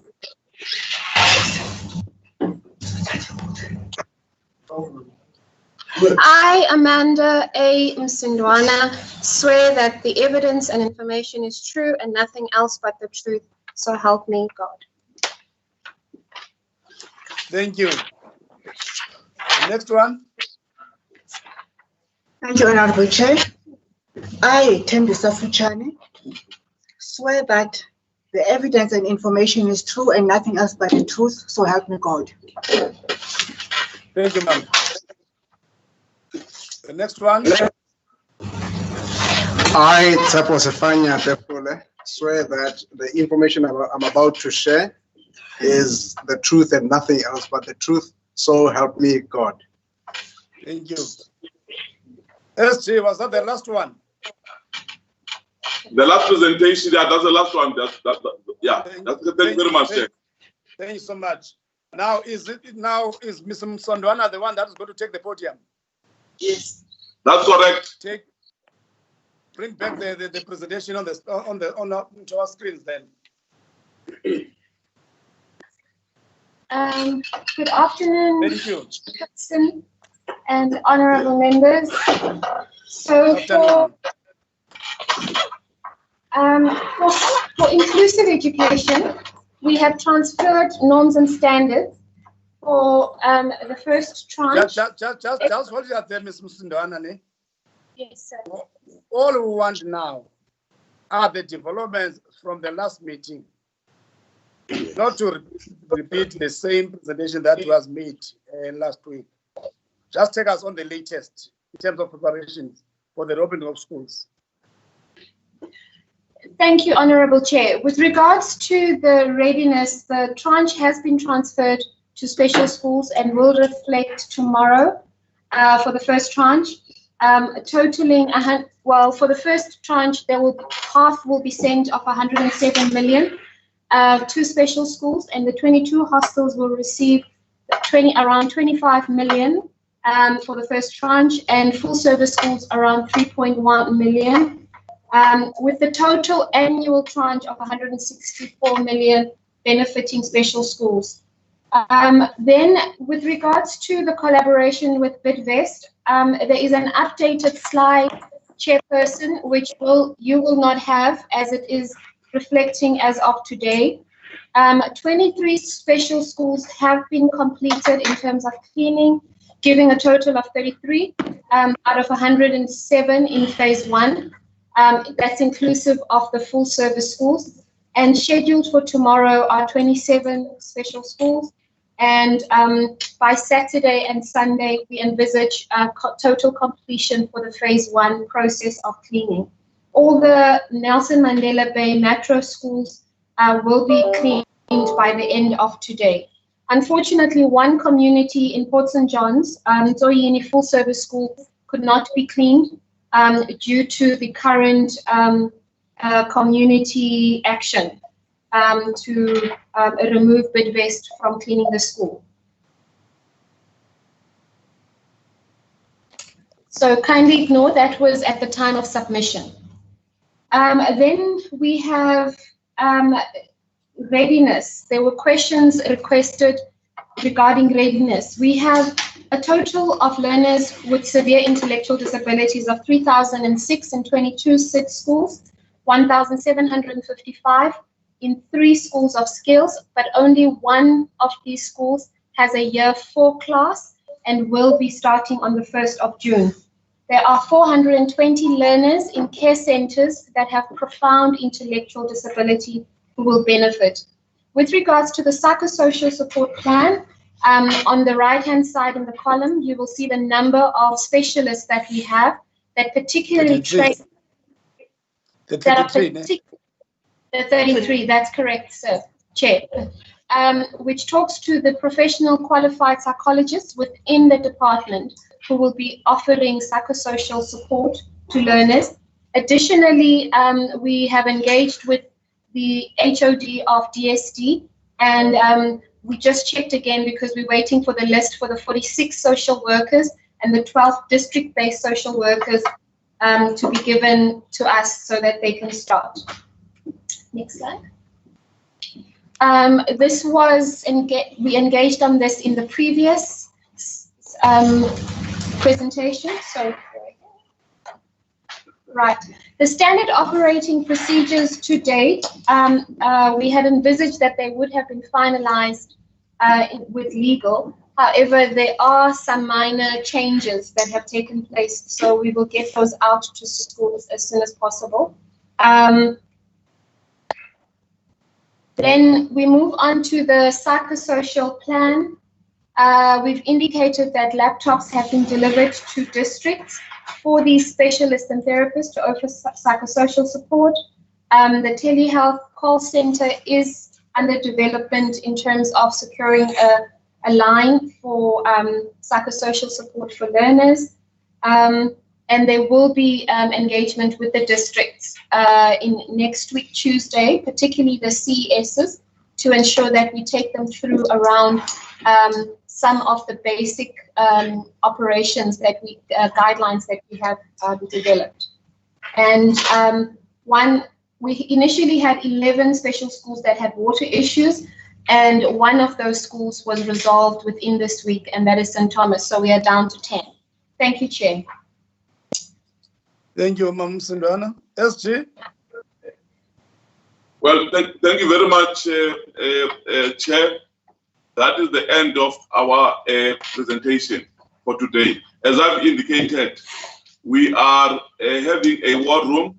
We did not meet today because of the fact that we're preparing for this. So we're monitoring the delivery of all these items. Appreciate all the presentations that have just been made thus far, starting with the HOD for the Department of Public Works and Infrastructure, Mr. Manda, followed by Mr. Mafani, assisted by Ms. Somjala, lastly by the SG of Department of Education, assisted by Ms. Amanda Msindona and Mamu Fuchane. Thank you so much for such presentations. I'll just note, Ms. Msindona, you did indicate that there's an updated slide that we don't have as the committee. Would appreciate if that can also be, sent to. Honorable Kasim. Honorable Kasim. Just hold on, Honorable Zibula. Thank you for joining. I was worried. Has Honorable Ndaben been connected? All right, in that order, members, you can ask from the first report up to the last report. And I want to request that as you make your contributions, you can also offer some, advice or proposals in dealing with some of the areas that are still having challenges in terms of the reports that have just been presented. Honorable Kasim.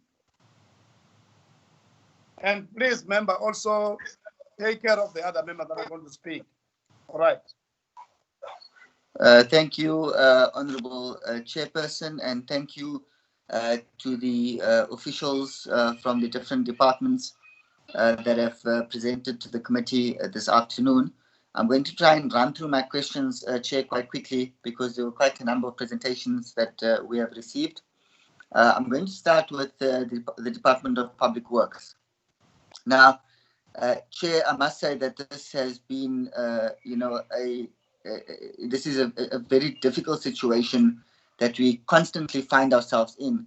Whenever we visit schools where there are infrastructure projects, many of them, the work has been halted and it has caused great consternation for schools, delays and cost overruns.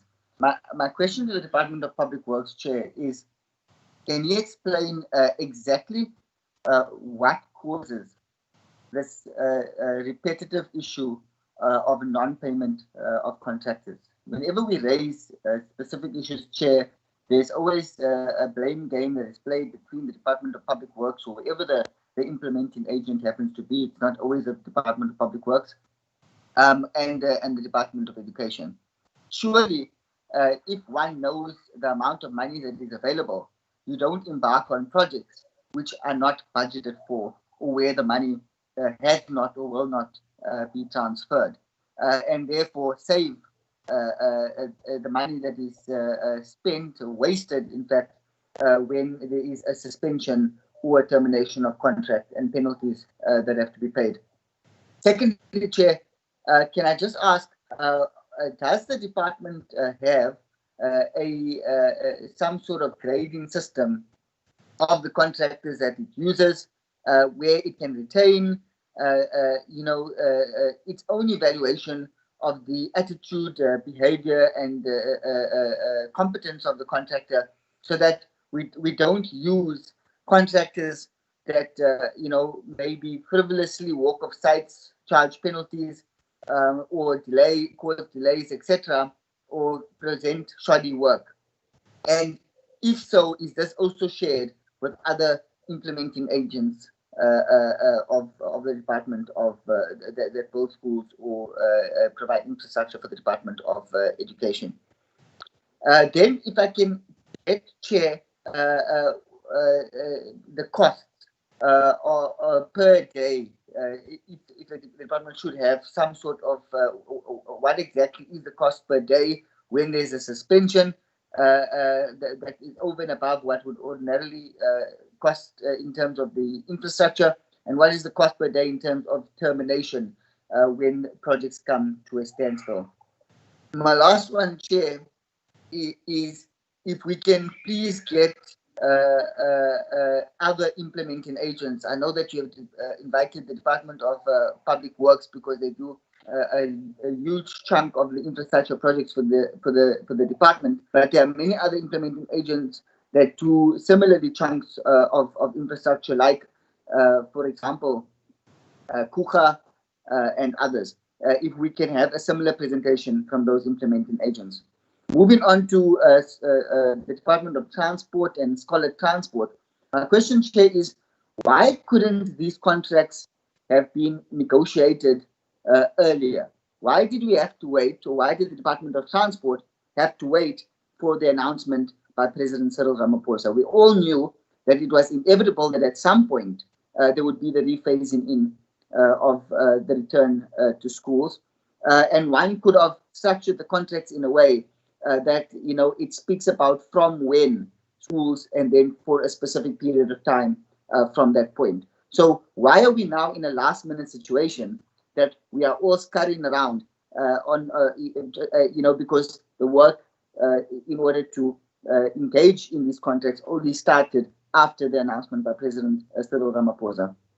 And then my second and last question to the Department of Transport is that I haven't seen anything in their presentation regarding social distancing within the modes of transport. We did get some mention about this by the Department of Education in previous weeks, Chair, but it's a bit disturbing that I don't see it in the Department of Transport's presentation. Is there going to be a social distancing within the modes of transport like the minibuses? And if so, what exactly is the occupancy of those vehicles that are being, what is the occupancy rate that is being set? And what is the additional cost involved?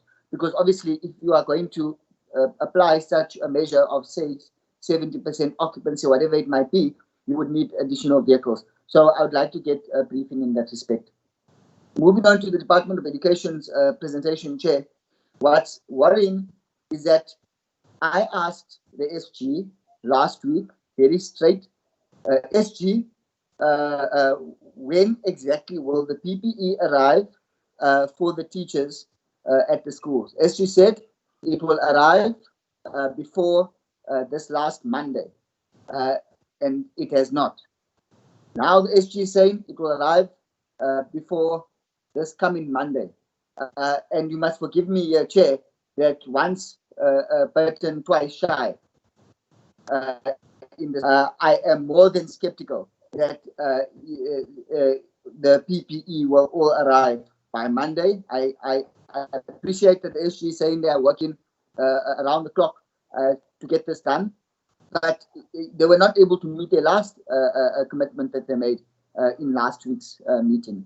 And the figures that are being presented, I know the SG categorizes them as encouraging, but I am less than encouraged. If, for example, only 4% of schools in the OR Tambo district coastal can receive their PPEs, that is a huge, huge concern and worry.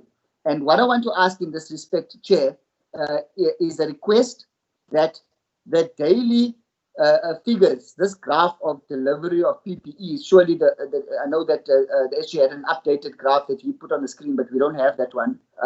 If we can get that on a daily basis, schools have not received their PPEs, so that we can direct NGOs and other donors to try and fill that gap if we can and be part of the solution. So we are saying to the SG, Tuma Mina, in this respect, please can we get on a daily basis now, you're having your war rooms and so forth, can you send to us this graph of how many schools have not received their PPE on that specific day, so tomorrow, Saturday, Sunday, Monday, Tuesday, etc., and attach to that the list of schools that have not received that PPE as said in that graph.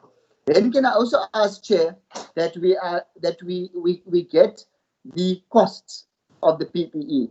I must say that it is very much it is applaudable that we want to utilize local SMMEs and to stimulate the local economy. I think we can all agree that that is an applaudable and aspirational decision. But the issue now is that having done so, we are now sitting, running around trying to get the PPE in time. Be that as it may, can we get, and I think it's important for our oversight responsibility, that we get exactly what is the cost, because we want to see are the costs differing in different regions, because there are so many different providers that are being utilized. If we can get those costs, the detailed breakdown of the costs in the different districts, how much is being spent on the PPE. And then, Chair, in the department's presentation, on page 24, I think it is, they talk about special schools. They talk about 21. They talk about special schools, but only 21 are listed on the page. I'm just trying to go to the page, Chair. Why are the other ones not listed on that page?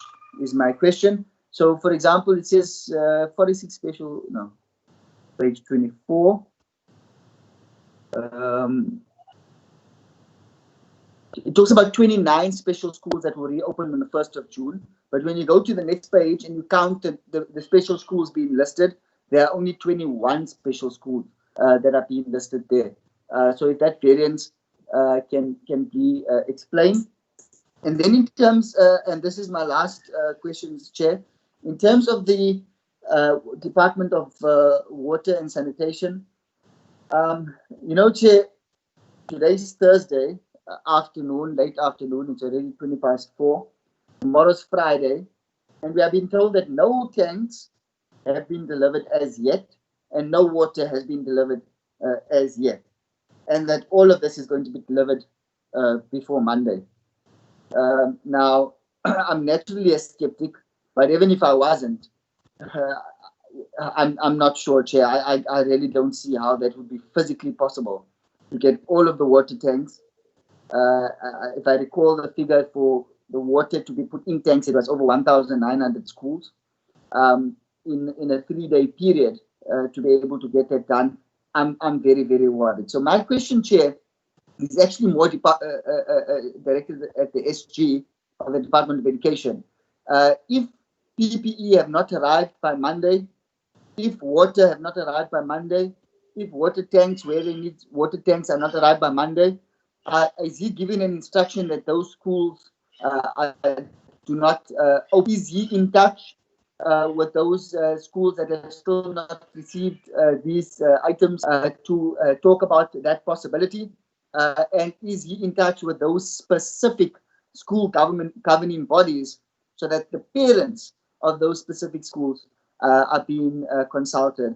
And my request to that, Chair, similar to my last request, is that these schools that have not received their water or water tanks or PPE, the list of those schools are sent to us on a daily basis. Which ones have been delivered, which ones have not been delivered, so that we can perform our oversight responsibility over the performance of the department accordingly. Thank you, Chair. Thank you. Can I request that, Honorable Zibula, you don't repeat those questions that have already been asked? Honorable Zibula? Yes, Honorable Chair. No, definitely I won't. I've got quite different ones, and I won't be long, Honorable Chair. Firstly, the first one goes to the public works presentation. I looked at the projects that they are busy with, which is about probably 36 projects that are under construction.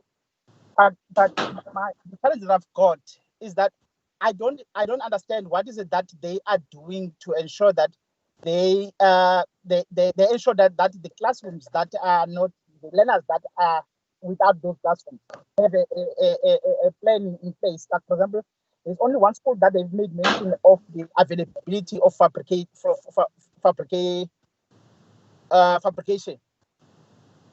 Then I don't know whether do they have any plans. My question is, what is the other plans in relation to other schools that they've said they are still projects that are outstanding? And also, my understanding also is that during this period of COVID-19, there has been a focus on ensuring that those projects, the new projects, there is no acquiring or touch-up projects. But now, with the only thing that the department needs to focus on is to finish those projects that are still on construction. What is it that they are doing to ensure that they close those projects that are outstanding, especially these 31 schools that are still 36 schools that are still attending to?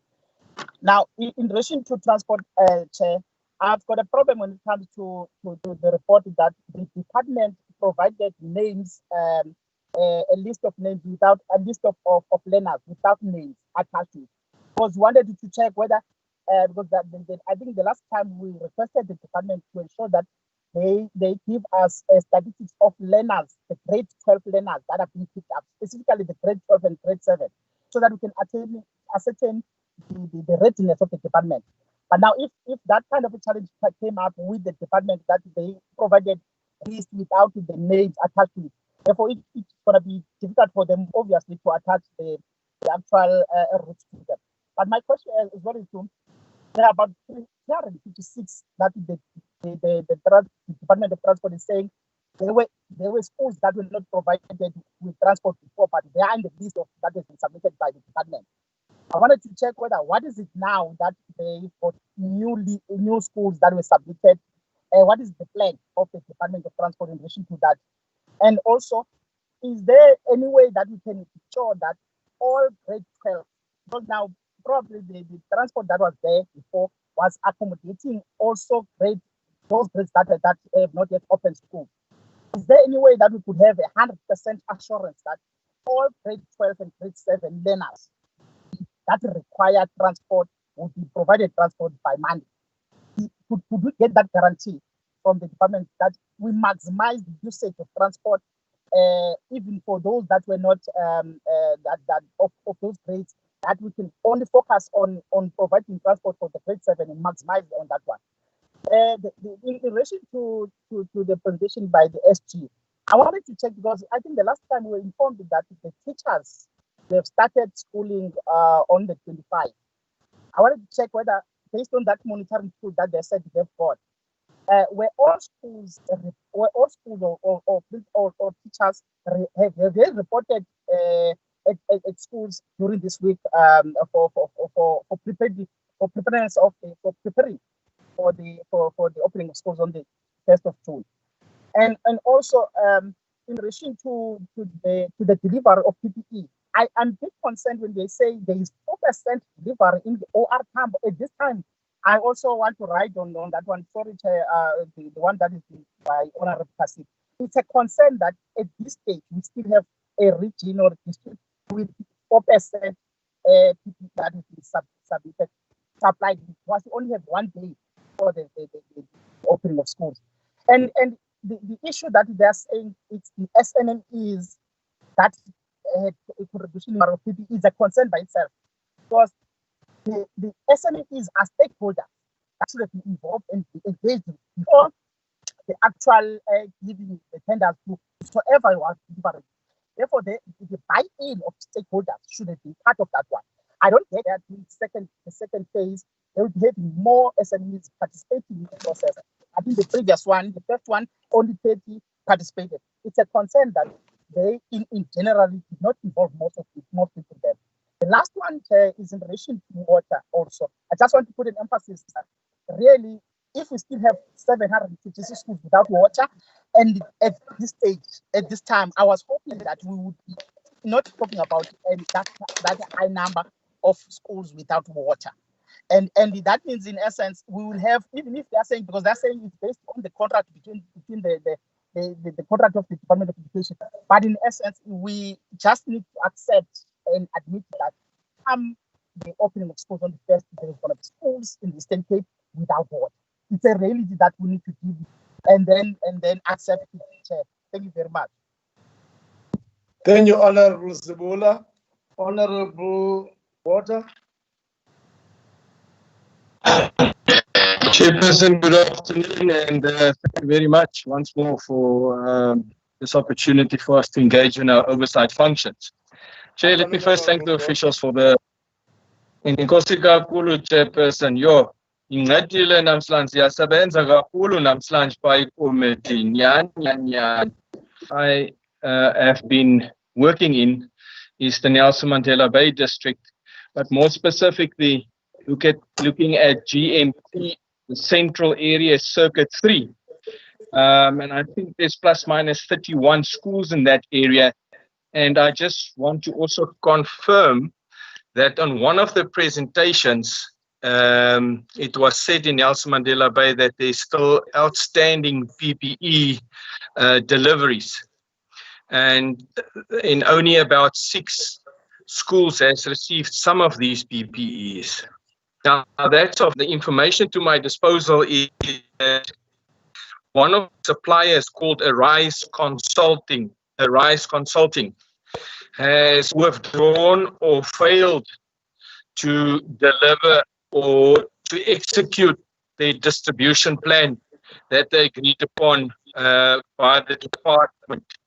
So I just want to actually inquire and find out what is the current situation with that supplier in that specific circuit, and what is the department doing to fix the problems if there's a problem, because most of the schools in Circuit 3 has not received any PPE till now as we are speaking. The other aspect that was brought to my attention as I was engaging and visiting schools and engaging with people, various SGB members, school teachers, and will get PPEs to the schools before they open up. If not, can SGBs engage in buying their own PPEs and then get back the money later? Other than that, I think most of my colleagues have covered me on all the other questions. Thank you, Chairperson. Thank you, Honorable Botha. Honorable Pillay. Thank you, Honorable Chair. While appreciating the report, let me go directly to the Department of Public Works. I think the picture they have been drawn us is a very bleak picture. And my question to the Public Works is that, look, an enormous amount is outstanding. We understand that. But Public Works is not a private entity. What mechanism, because it's an implementing agency, but it is part of the government. What mechanism do you put in place?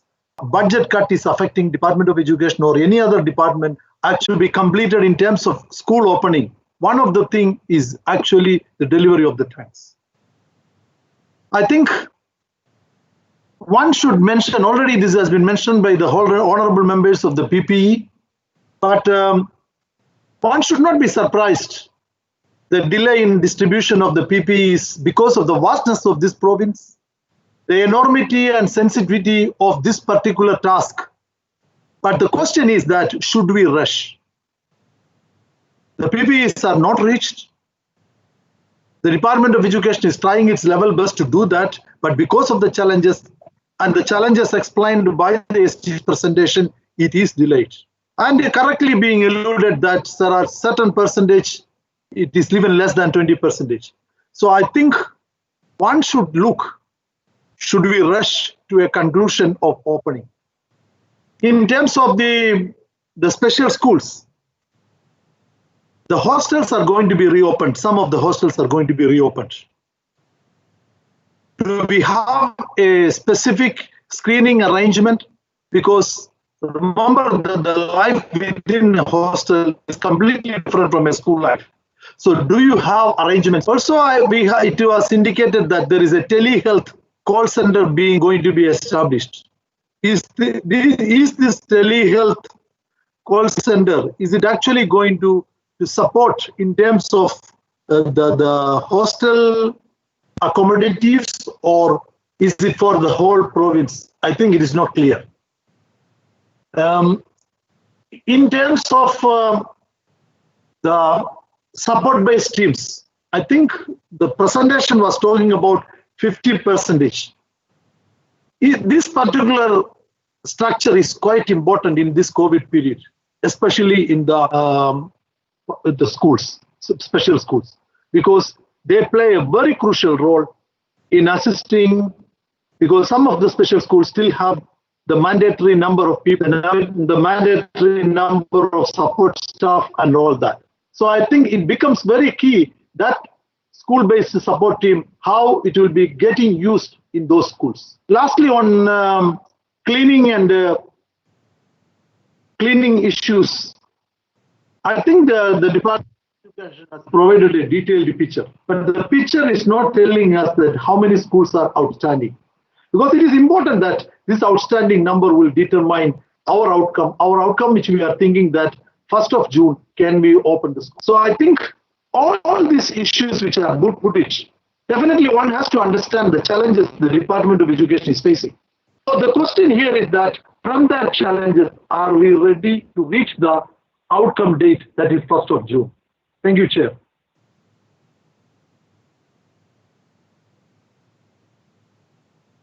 Honorable Fultane, sorry.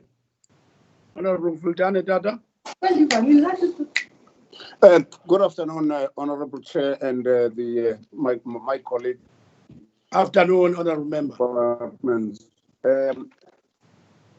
Well, Chair, I want to start off by thanking you and appreciating your wisdom by insisting that all the officials who are going to make presentations here should take the oath or affirmation. And I would hope the seriousness consequentially that means. Because as far as I can understand, if that they delivered. Honorable Sultane, can you change your position so that I can be able to hear you? Because in some instances, you are not audible enough for us to hear what you are saying. How is it now, Chair? Yeah, better off now. Yeah, better. Okay.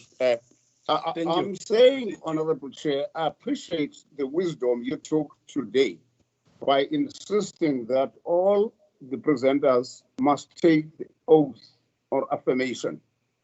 What it means, as far as I can interpret it, is that should we find that any of the statements that they made is actually not factually true when we go on oversight, and that includes the promises, then law should take its own course, because it would mean that that official lied in Parliament. And I would hope that we would not drag our feet when it comes to that. And the reason I'm emphasizing the importance of this step is that we are dealing here with a pandemic, which is an absolute threat to everybody's life.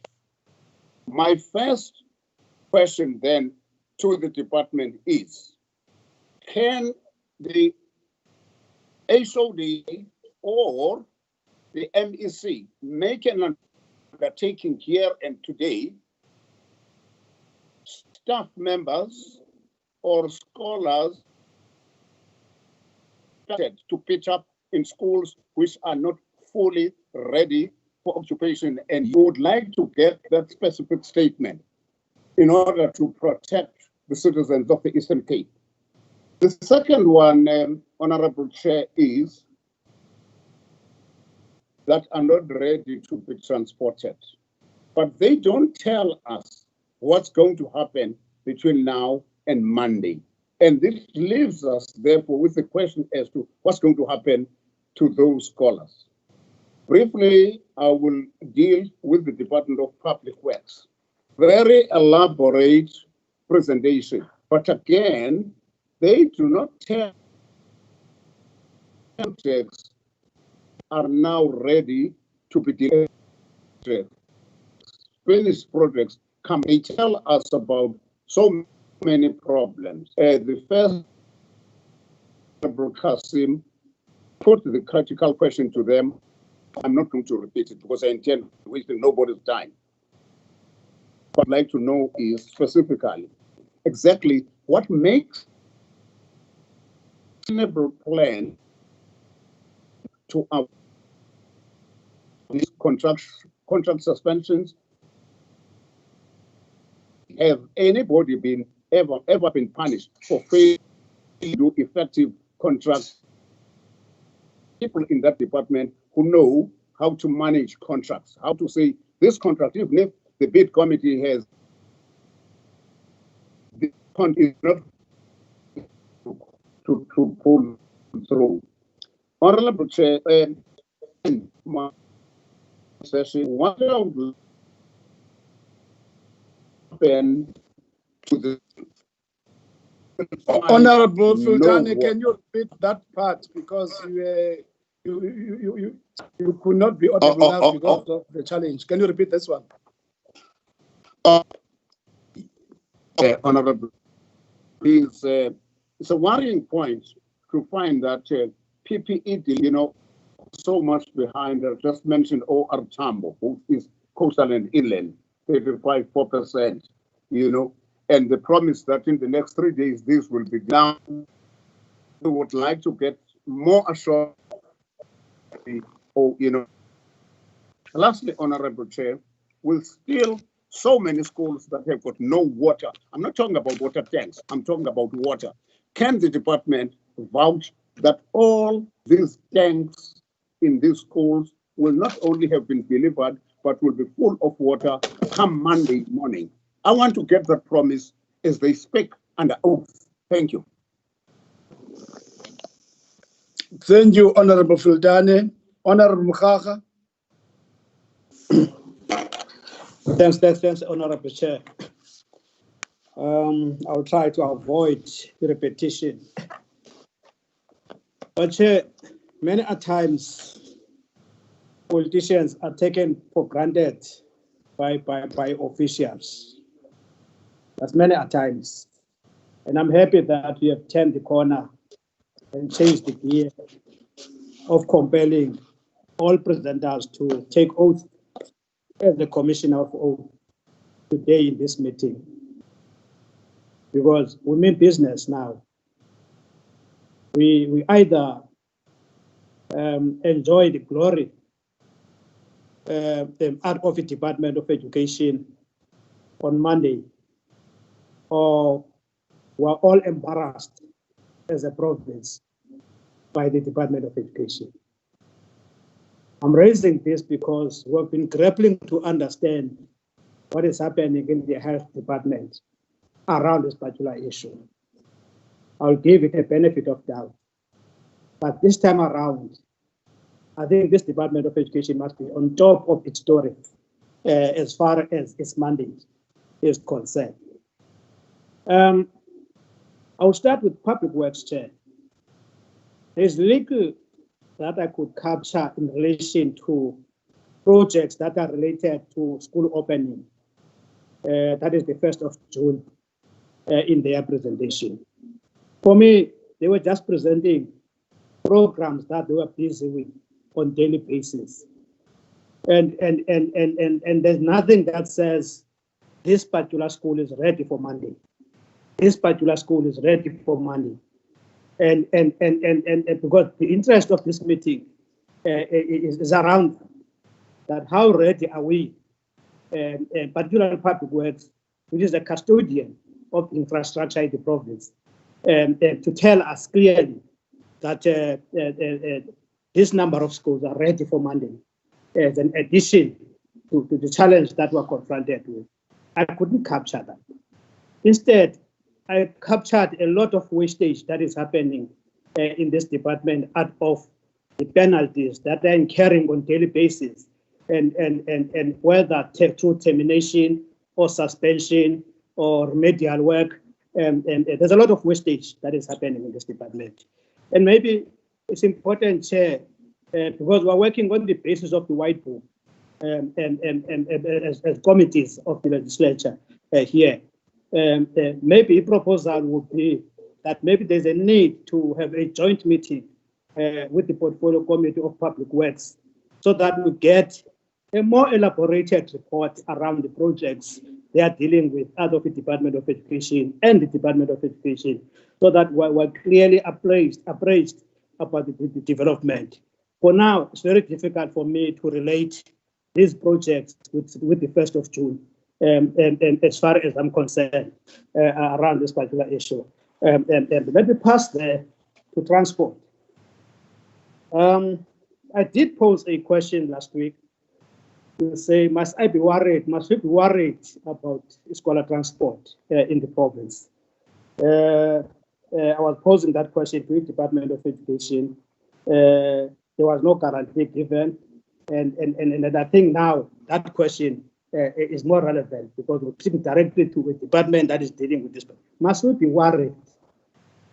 Must we be worried for Monday that we are not going to be able to transport all learners of grade 7 and grade 12s and as pronounced by the National Command?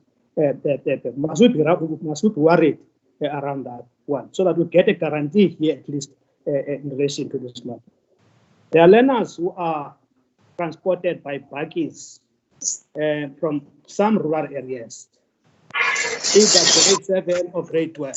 How are you handling that particular matter as a department? Do you have provision for such learners that are transported by buggies in deep rural, where taxi industry is refusing to pick up learners Do we have a provision for such learners? Sorry, yeah. The other one, Chair, is around this question, education. Education is the one that is supposed to be responding to on behalf of the education sector on many questions. We pose some of the questions in relation to this. They gave us an undertaking, and I'm now listening, I'm in front of the TV, listening to ministers responding to questions from journalists. And one question that was asked by journalists is whether fumigation of schools is compulsory for provinces. And the question was yes. In terms of what they were reported as the National Coordinating Command, it was said that fumigation of schools, administrations, hospitals, and if I'm elaborating more, is compulsory. And I don't get a report or a sense that fumigation is taking place in this province. I've seen other provinces, Mpumalanga, I've seen it, Gauteng, I've seen it, and some other provinces, fumigating schools this week. These are fumigating schools. What is happening in the province about this question of fumigation and deep cleaning? Because there are two processes here, fumigations of schools and deep cleaning of schools. I didn't capture exactly what is happening in terms of the reports here. How far are we? Because my expectation is that all projects that are supposed to be delivered for Monday are supposed to be above 75% by now. 75% at least by now. All projects that are supposed to be delivered. So just a comment around this question of fumigation of schools, sanitization, etc., etc. PPEs, I've seen the report. I wouldn't repeat that question. Was there's a lot of conflict in the province because of these PPEs. And I would be worried if education again is going to be drawn into that fight around the PPEs. Because by now, staff, at least members in all schools, are supposed to be in possession of PPEs, as what we have been informed of, so that what is remaining and outstanding are PPEs for learners for Monday. I can't capture exactly or confident that there's a guarantee that everybody by Monday will be in a position of having these PPEs. The question of ablution or toilets by both Public Works and the department, there's little that has been said about toilets, which is a crisis in the province, and even in the existing schools. A question of ablution and toilets is a challenge that we know. But then how far are we in terms of ensuring that all toilets in the province by Monday are cleaned? Because that's what I'm expecting, the fumigation and deep cleaning for learners. The last one, Chair, in relation to education, is around school nutrition. Hey, I'm trying to picture this question of food parcels.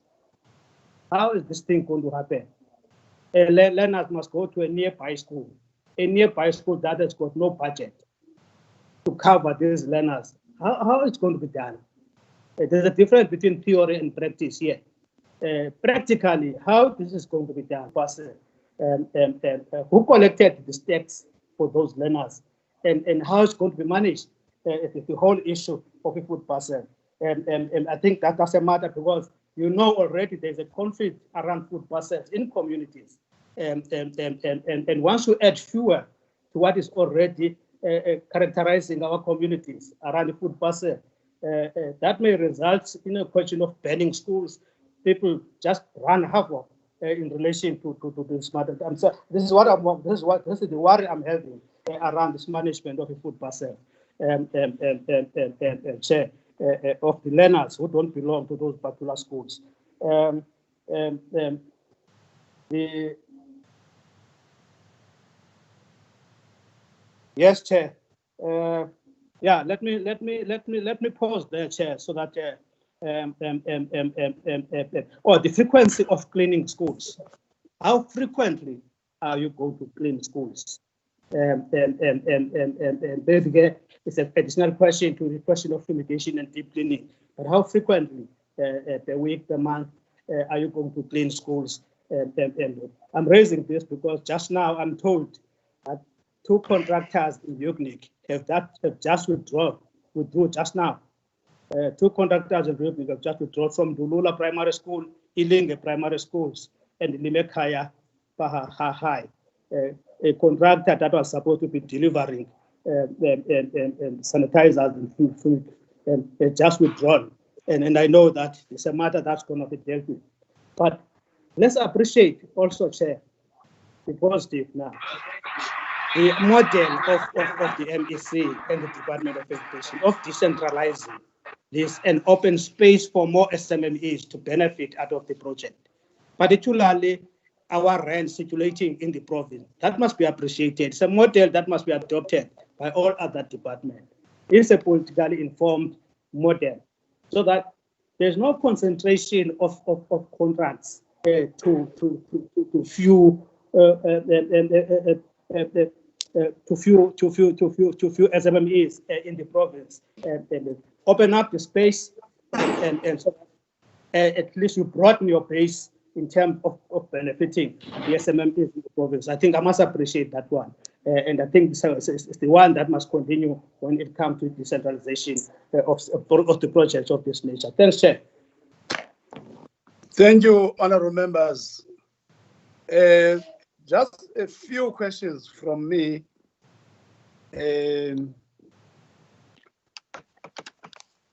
always want to start by reiterating what the department said in terms of its response to the challenge of COVID-19 insofar as it has affected the delivery of education services in our province. That it has been guided by 3 fundamental objectives: that of saving lives, that of flattening the curve on COVID-19, and that of saving the academic year, which, as I've said, fundamentally for the latter part, it depends on the work, visible work done on the first 2 in particular, of ensuring that you provide the necessary preventative measures at the department. Though it does not mean that 100% people cannot contract, but there must be evidence by the department of having played this part in ensuring that all those measures have been put in place. But the first fundamental question for me, honorable members and the departments that are here, is that given the number of challenges that are still prevailing, if you talk about the delivery of PPEs, for instance, over Tambo Coastal is 4%, inland is 19%, you go to Nelson Mandela and so forth, there's a challenge, right? Also, given that some of the support, stuff that has been indicated here, we don't have evidence as of now in terms of physically in knowing that these have been indeed employed by our schools, because they're supposed to be in schools on Monday. And given that even when we talk about the issue of scholar transport, the challenges that the Department of Transport has indicated surely is going to have implications on how our learners are taken from their places of residences to schools.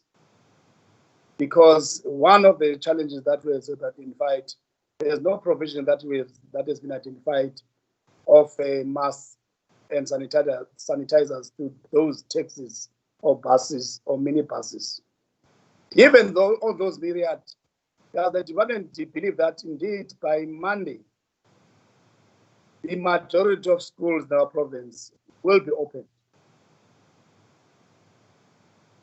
If you talk about the issue of delivery of water tanks, I know sometimes it does not mean that schools have zero, all schools have zero presence of water tanks with water.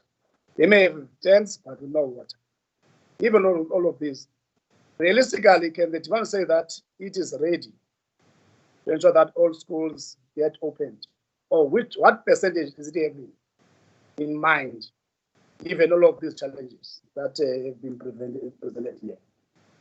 On specific questions, I would like to start with the Department of Transport, because I think with the Department of Public Works, I have no fundamental questions at this stage. With the Department of Transport, I just want to find out, current in terms of the lockdown regulations are at 4 levels. I haven't seen them changing even for level 3. Public transport occupancy rate won't be 100%. It will be only 70%. Now, Department of Public Works or Transport, you have given us the number of cars that are utilized. The first question that I want to check, who inspects those cars or transport mode that is being utilized by our learners after being contracted by the department on behalf of education? Because I've observed in certain areas that during the time of bidding, service providers will present you even when all the grades have been brought back to schools. I think that's the fundamental question for me in terms of the Department of Transport, inclusive of the issue of masks as well as the sanitizers. Department of Education, on the delivered PPEs, who is doing quality assurance in ensuring much of the equipment that has been delivered to schools, especially those that have managed to be delivered? There's a complaint about its quality. Now, who monitors the quality of that material? If it is schools and principals and SMTs, have you provided them with the specifications, with all the details, for them to be able to do that? If the answer is yes, can you provide us with evidence of that information that you have delivered and that we have sent to those schools? The second question to the Department of Education for me is on the very matter of Bidvest. Remember last time I raised the question that there was a principal of a certain school who claimed that he had been phoned by Bidvest saying that he must prepare everything because he's coming to do the cleaning school. Now we are saying SG in your presentation, Bidvest offered to assist. What does that mean? Does that mean it's a free service? Which I doubt very much. If not, how much is Bidvest charging? Under normal circumstances, this is a matter of supply chain management. Why would you then take somebody who charges outside the supply chain management policies around that?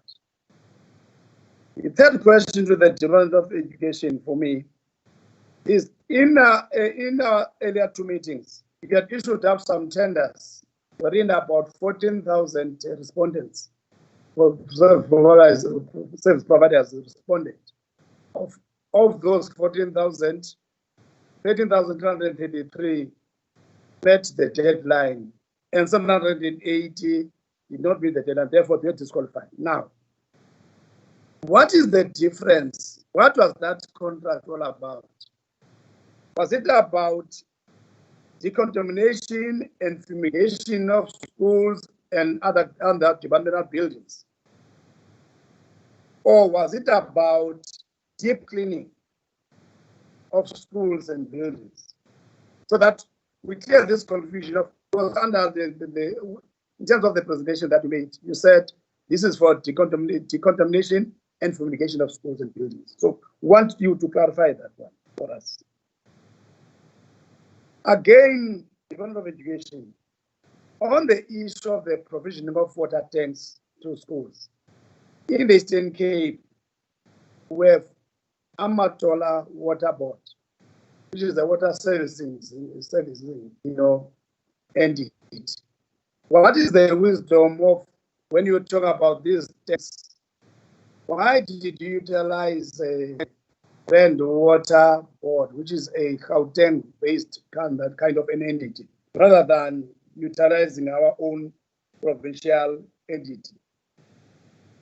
The last issue for me is on the very matter of the school nutrition program having been, defeated by the National Department of Basic Education on your plans. You said here in your presentation, plans are in place of attending to this matter. Can you share with us the details of those plans? Because my worry is that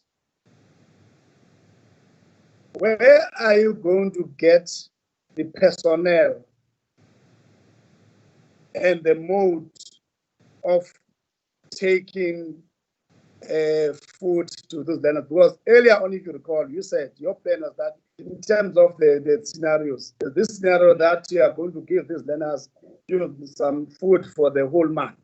Can you share those details? Then if they have to come and fetch them to school, what about those learners that will be in other grades that are not going to open?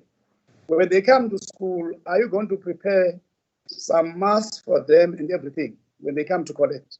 I think for me, those are just a few basic questions on your presentation. Honorable Can Chair. I request? Honorable Chair. All the, just note, can I request, therefore, all the heads of departments to assign some of the questions to their own subordinates, and then be the ones that are going to round up all the answers per department. Whilst you are there, can I allow Honorable Pillay just to come in? Because I heard him. Honorable Chair, with your permission, I just want to talk about Honorable Kutsir. You might have missed him. Yes, I missed him as well. I did indicate that. He's not here. Just hold on, Honorable Kasim. Now, I wanted to check with you members. Do we have follow-up? Do we want to make some few additional questions? Because I don't know, I'm not going to give you another round. Chair? Yes, Honorable Kasim. No, it's not another question, Chair. I've asked all my questions. I'm just asking if you are going to be given for other people to answer questions, are you then also going to be asking them to take an oath? I'm also not sure, because it's the first time we're asking people to take oaths. My understanding, I know in the National Assembly, is that if you lie in the National Assembly to a committee, it is a criminal offense automatically. Nobody has to take an oath. So I'm not sure, does the same apply here, or are those people, do they need to take oaths as well? If you recall, Honorable Kasim, what I've been doing in the past meetings, I've been short-circuiting this issue of officials taking oath. I've been saying to all of them, regard yourselves as being under oath before you speak before the committee. I think you will recall that. But deliberately now, I've said, now let me follow. The reason why our committee has no dedicated legal advisor. What I've done is that I've managed, therefore, to request the presence of a legal, a person from the legal unity to administer this oath. And if then there's no challenge, this is what the problem is. This is what we're going to do every day. So my understanding is that all those officials that were made to take oath today are the ones that are going to respond to questions.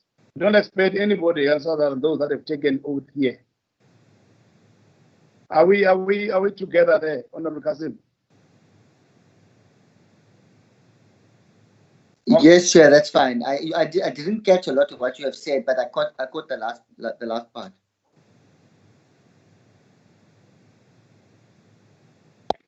Are you able to hear me now? Okay.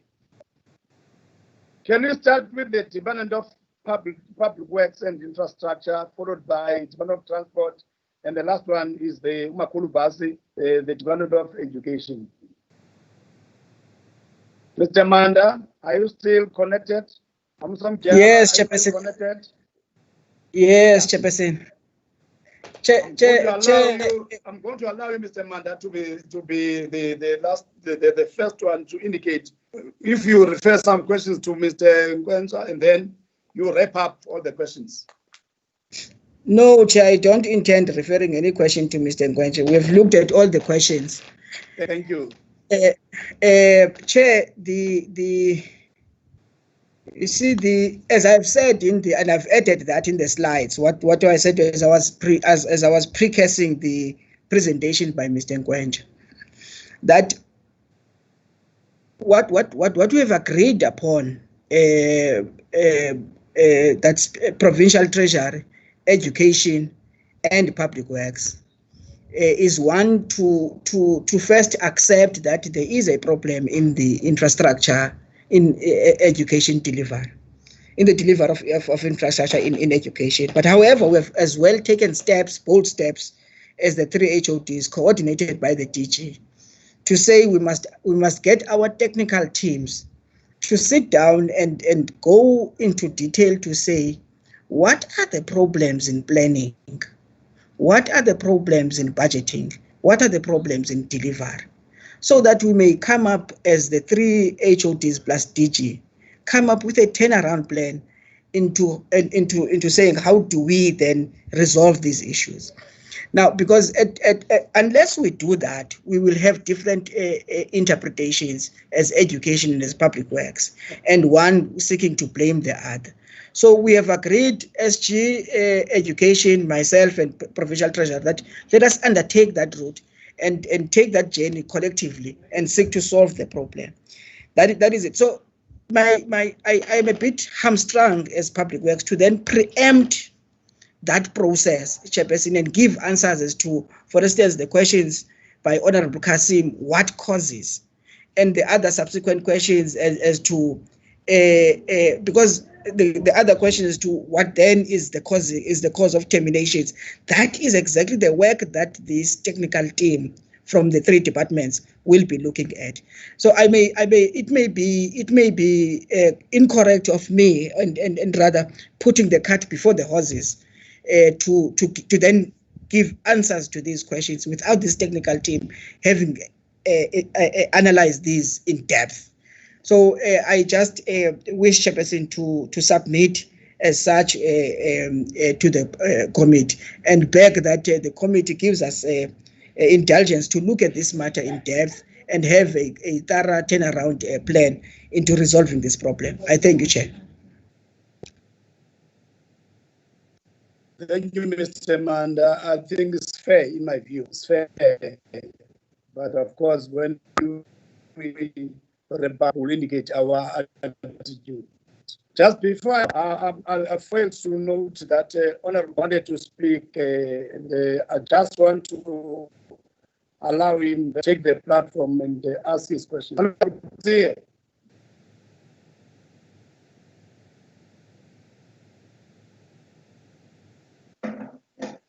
Thank you, Honorable Chair.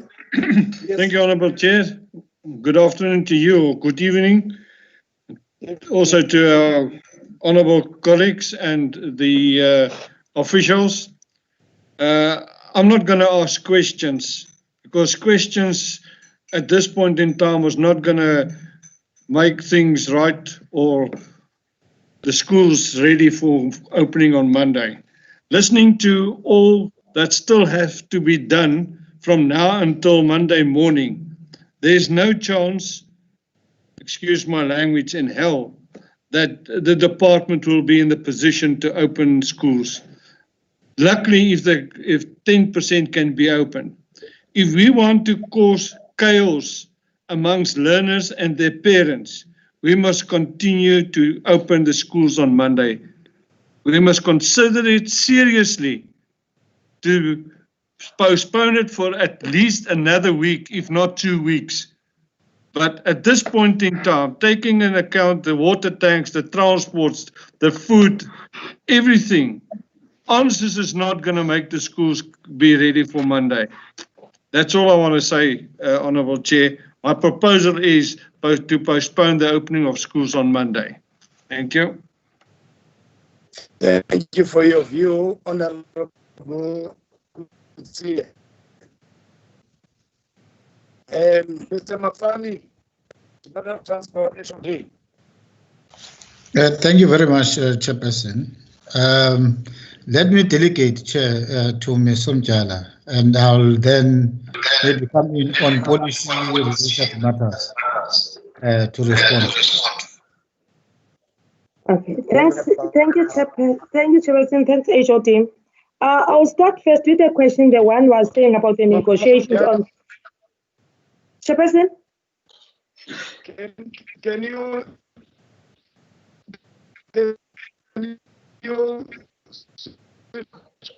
on your camera as well? Must I put the camera on? Yes, switch it on.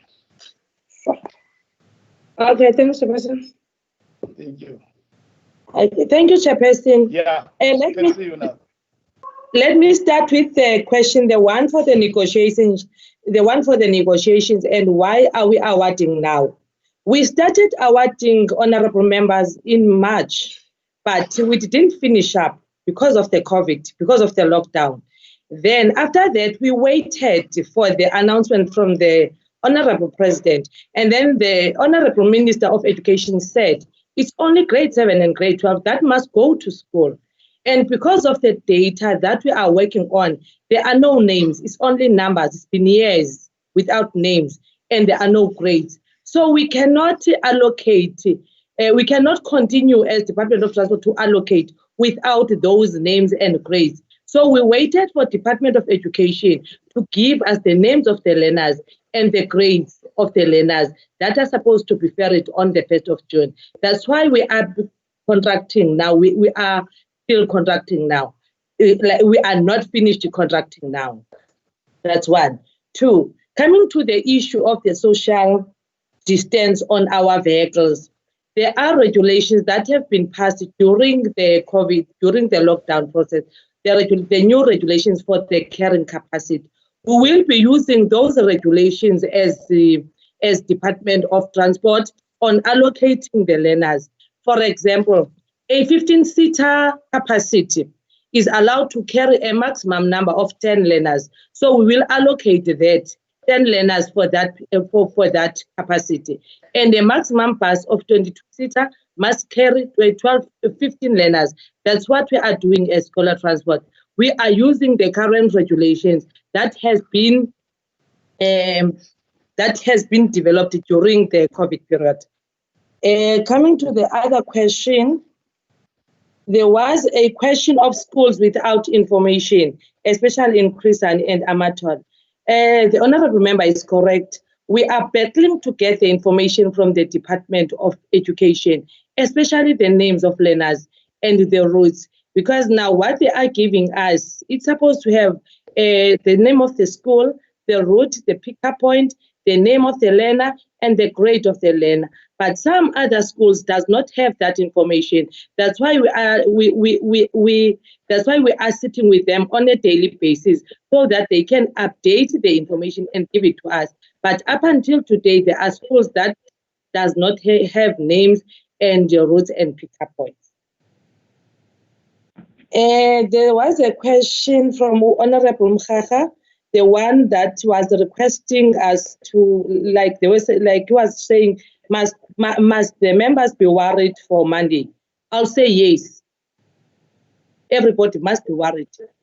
Even the honorable members must be worried, because there was a cabinet resolution yesterday that says all learners, all deserving and qualifying learners must be transported. But as Department of Transport, we don't have that information in our desk or in our drawers. So we are waiting for our fellow counterparts, Department of Education, to give us that information. They promised to give us that information tomorrow. We are hoping that we'll get that information of those learners.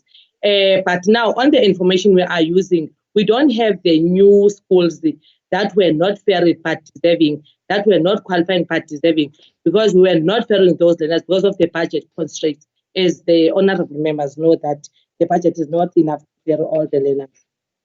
So with that information, with that response, I'll say yes, the members must be worried about Monday on the scholar transport, especially on the new schools and the new routes and the new learners that were not part of the scholar transport, because with the DOE today said they will give us that information tomorrow.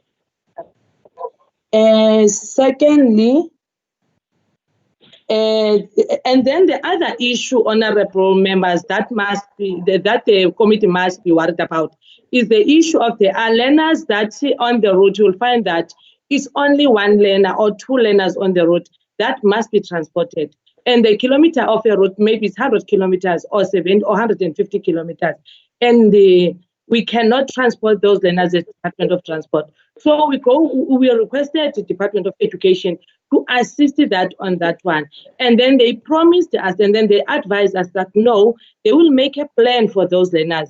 Maybe they can go to hostels, or maybe they can accommodate it to another schools.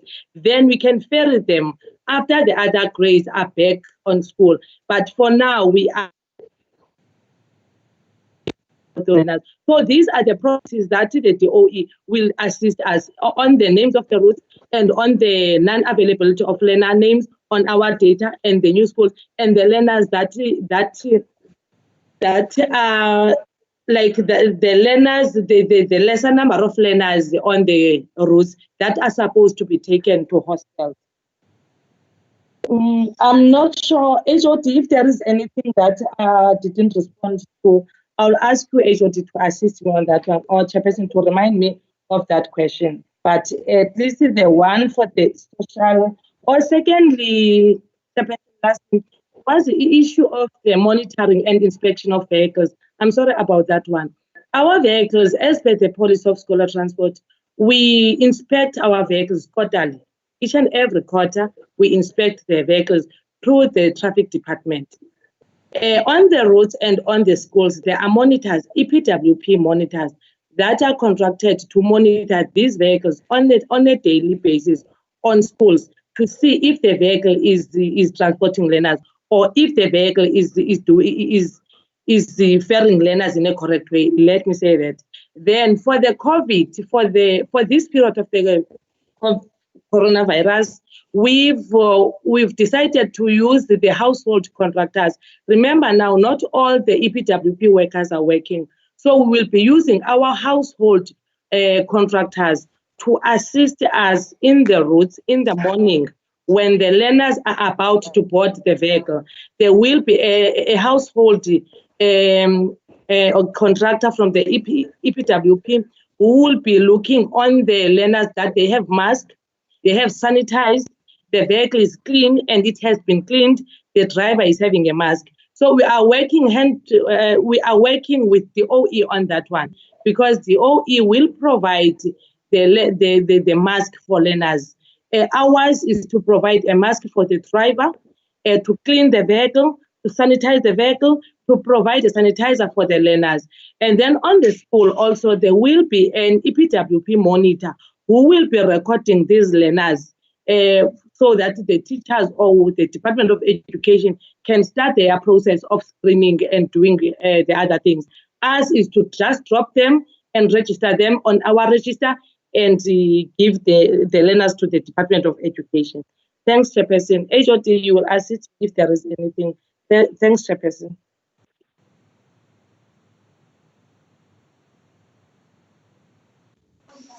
Bakkies, Chairperson.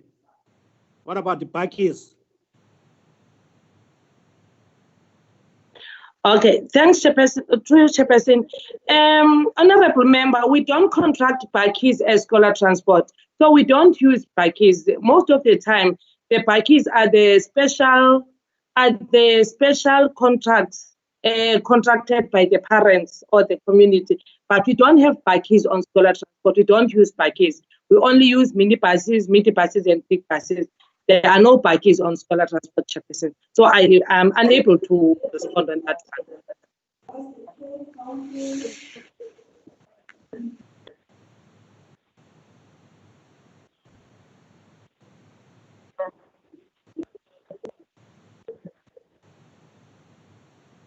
Chairperson. Thank you. Chairperson. Probably Chairperson. Chairperson. I can hear you. Honorable Pillay. Can you hear me?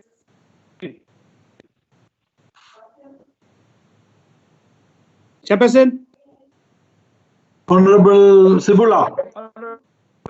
I can hear you. Yeah, okay. Okay. No, Chair. Honorable Yeah, Mkhaka. Chair. Yes. No, I Chair. can hear you, Honorable Mkhaka. Yeah. No, it was around this question of bakkies. Ne? They said there are no bakkies in scholar transport. In reality, Chair, is that there are bakkies in the province who are transporting learners. The question is, don't they have an obligation to towards those learners? Or there are bakkies that are transporting learners in the province, whether illegally or what, or special arrangement, but there are learners that are being transported in the province. Don't they have an obligation to those learners?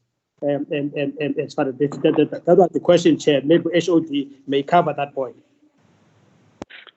Yeah, can you request members to note their follow-up questions and areas of intervention after the responses have been given by relevant departments? Mr. Mafani, can we take some of the outstanding questions that you might have had in your record? Chair, I think Ms. Somtyala is captured. But before you come in, Mr. Mafani, on this very matter that Honorable Mkhaka has raised, my understanding that there's a policy in the Department of Transport. This is a transport for scholar transport or just public transport. There was specification that no bakkies will be utilized as, to ferry people. Has that policy been changed? All right, Chairperson, let me respond by saying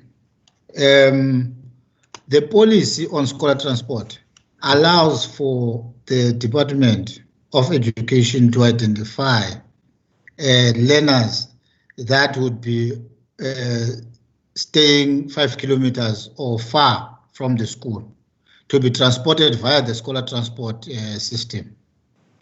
In that regard, we get that data from Department of Education. Yes, we get that data from them.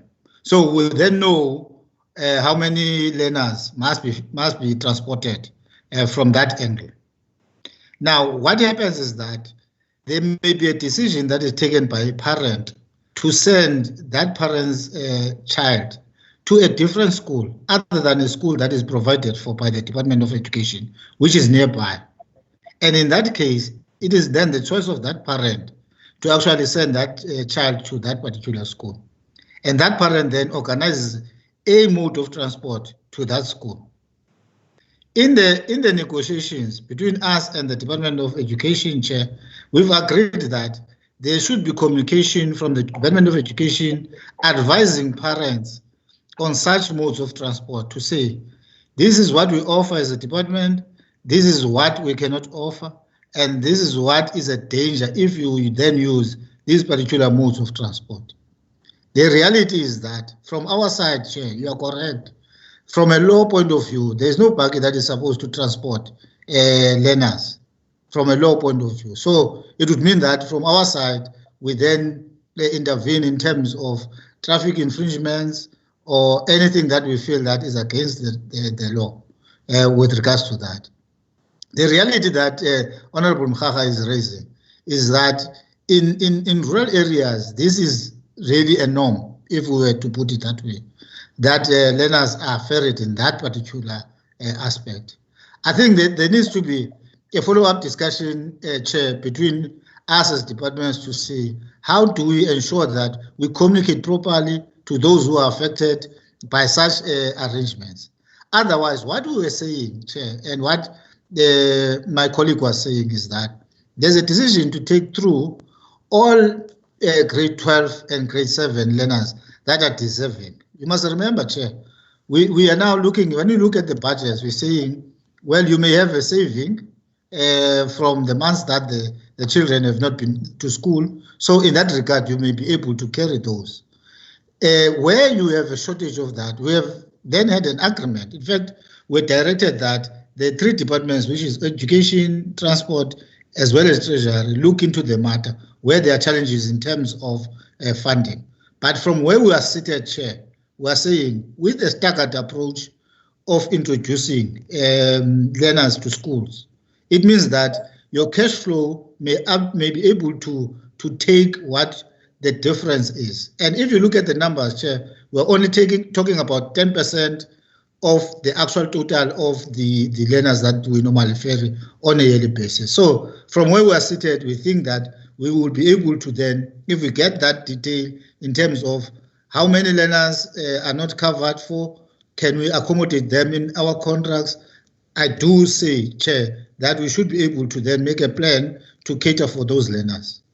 But what I'm saying, Chair, is that legally it is not correct to transport learners via these buckets. Thank you, Chair. Thank you, Mr. Mafani. And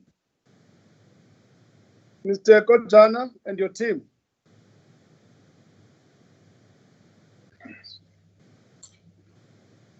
Thank you very much, Honorable Chair. Let me start by on the responses that then the colleagues would also support on the responses that on to the questions that you have raised. Firstly, I think the questions from Honorable Kasim, some of them are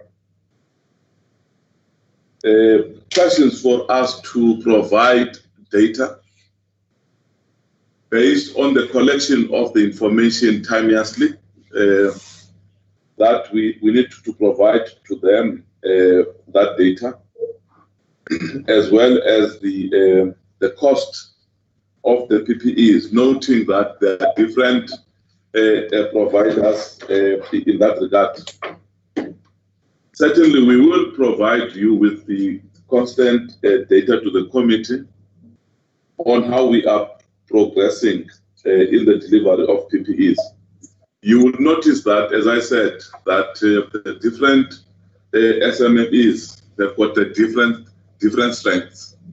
While it is noble to give local or to boost local economy in terms of local economic development, the reality is that it has got a downside to it, which we have seen, that not all have got the same muscle in terms of the delivery of the PPE. In terms of, according to Collins Dictionary, then, the downside of a situation. then now we have to. Can that member switch off his or her mic? Yeah. Hold on, SG. Can the member whose mic is on switch it off? Thank you very much. Thank you very much, Honorable Chair. What I was saying is that this is the experience of a good plan to provide our local SMMEs with the task, and we are now getting that experience. And I think the decision of the MEC to say that let's really ensure that our SMMEs participate into this contract is a noble one. Now, we will be providing you with a regular update in this regard that demonstrates that there is a progress. But you also raised the issue of the 4%, whether if a particular district right now, like OR Tambo, is at 4%, what will be happening in that particular district? We are doing everything that we can to, and also the district mayor there of Waktambo, they are trying everything that they could by early today to intervene so that that delivery should take place. Because come Monday, when Monday comes and the learners of that area are really not having this PPE, it's going to be a problem. Because if you look at the different districts, you'll find that at different districts, they're at the different stages of delivery. And it does not mean that the data that you have provided is static. It's starting to increase. It's starting to show that it's moving towards a positive direction as people are really delivering. And it will be boosted by the second cohort of the delivery of the PPEs by the SMMEs, which I said it is second-based, to ensure that at least come Sunday or Monday, most of the schools in the province have got the PPEs.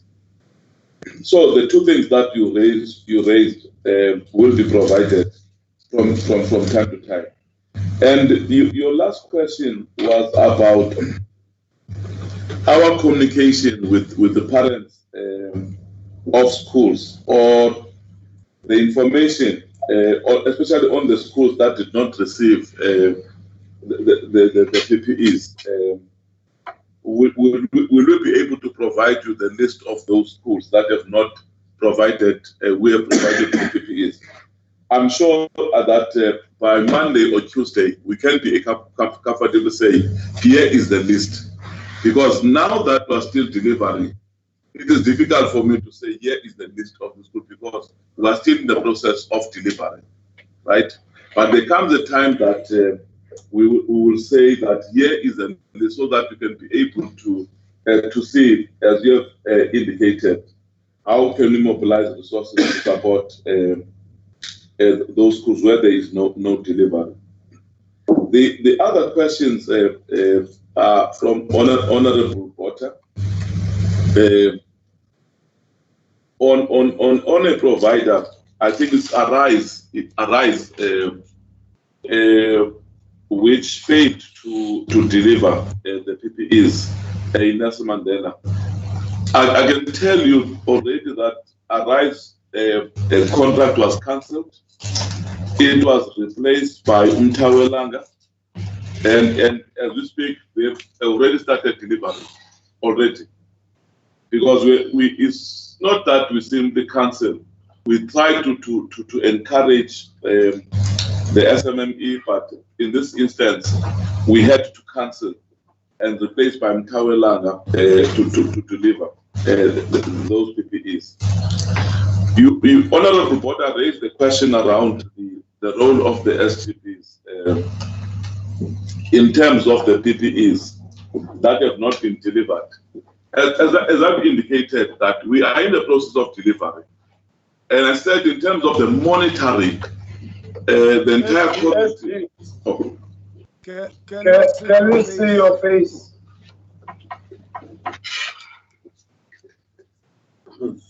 Continue speaking, but I want to see your face. Thank you. Can you see me? Yeah, we can again. Oh, thank you very much. Yeah. In terms of the role of the SGP, in terms of the PPEs that has not been delivered, as I've indicated, delivery is taking place, and we are monitoring delivery of the PPEs. It might be that we might ascertain by next week, so where the role of the SGPs would be visible, maybe complaining or making some indication. But I can assure you, the School Governing Body Association are communicating with us, with me in particular, around various issues, because they are getting reports themselves, and they are communicating with us in terms of the reports that they got. And I've made mention of about the times of the delivery, which inconvenience the principal, etc., that they wrote to us. I think there is also a question from Honorable Pillay that in view of the challenges around the PPE delivery, should we rush the opening of schools in the province? I think the issue for us is that we want to ensure that we do our level best to provide the PPEs to our schools on a continuous basis, so that those schools that have got PPEs, we will encourage them to open the schools. But those that have not received at a particular point in time will therefore be able, we even wrote an instruction note, I think it's instruction note number 18, that we circulated, that we developed by the committee, that says that schools that have not received the PPEs should not open. That we said so. It was in the instruction note. Remember that we developed instruction note with a view of communicating with our stakeholders and of communicating with our principals in the process. So instruction note number 18 is very, very clear with regard to that. Now, one is more about the collecting of data, which should be evidence-based around the cleaning of school to give a clear picture. When I started with my slide, I just put some of the pictures where school governing bodies and principals were cleaning the school. I showed you the evidence to say that this is something which is happening on the ground. And as I'm speaking to you, as we are delivering the PPEs, as well as the issue that we've agreed to give schools to contract people within their own community to do the cleaning. So there is progress in that regard. It might be that at the time that we're collecting information and we're updating it, it might have been updated as we speak to say how many of those schools, how many principals have really contracted up to this far. That's why we are giving you a detailed information on everything that we call it a deliverable. Now, I think the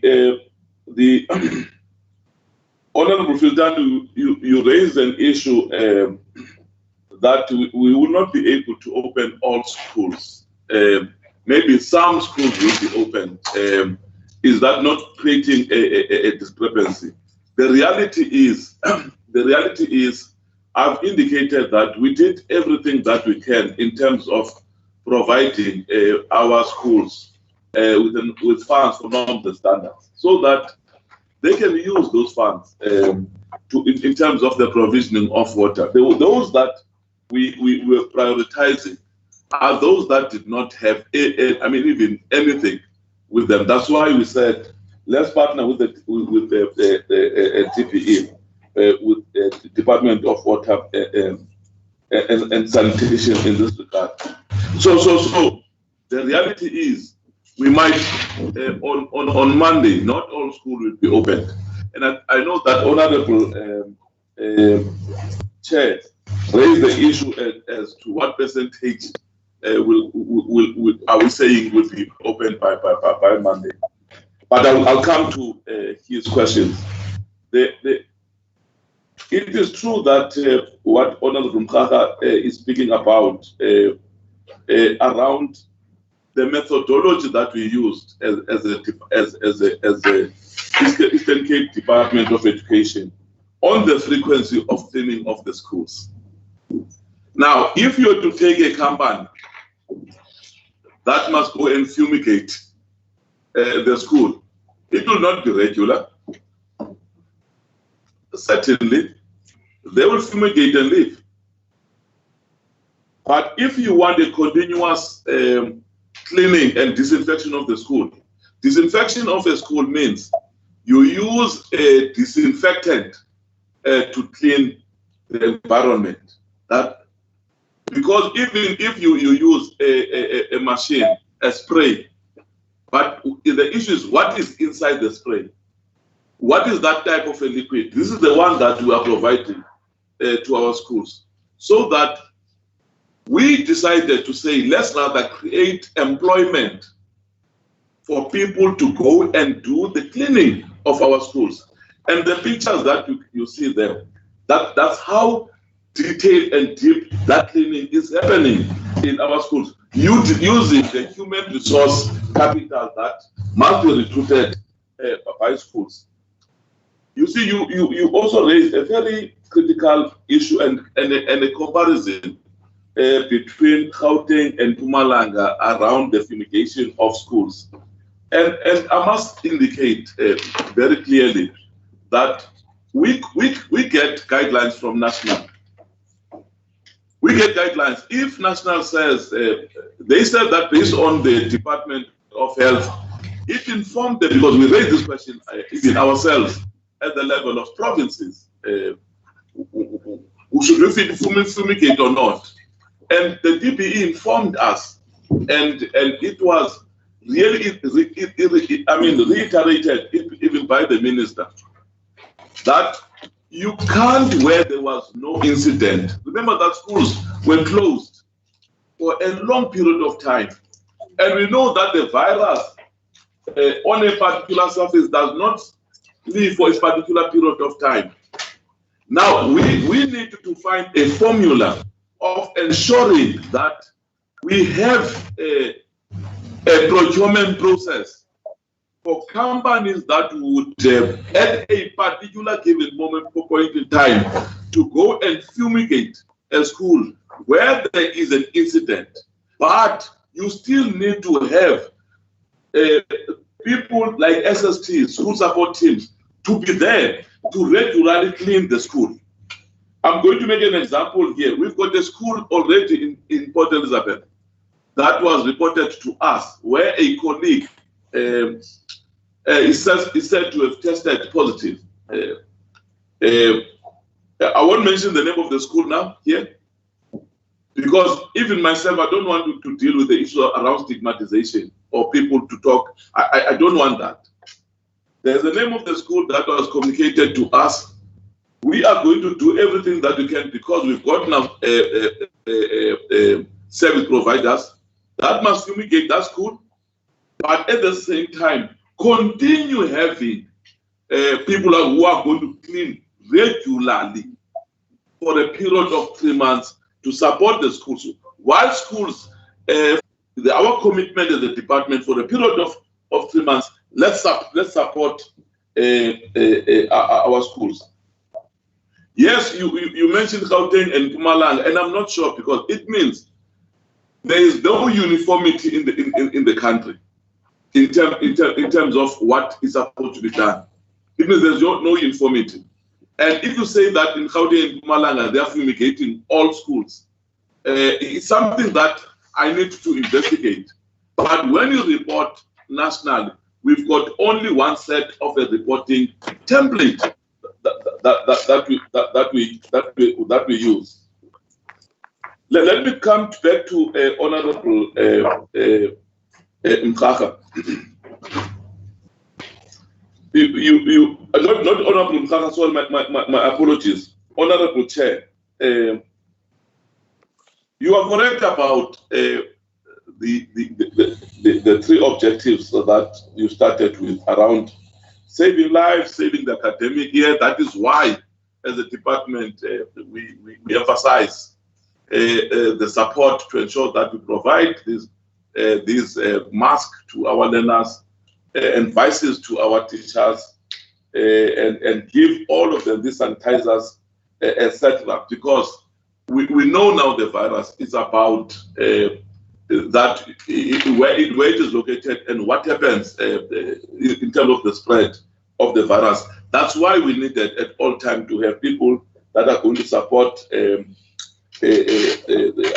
Yes, indeed, we do note that the support that we are providing to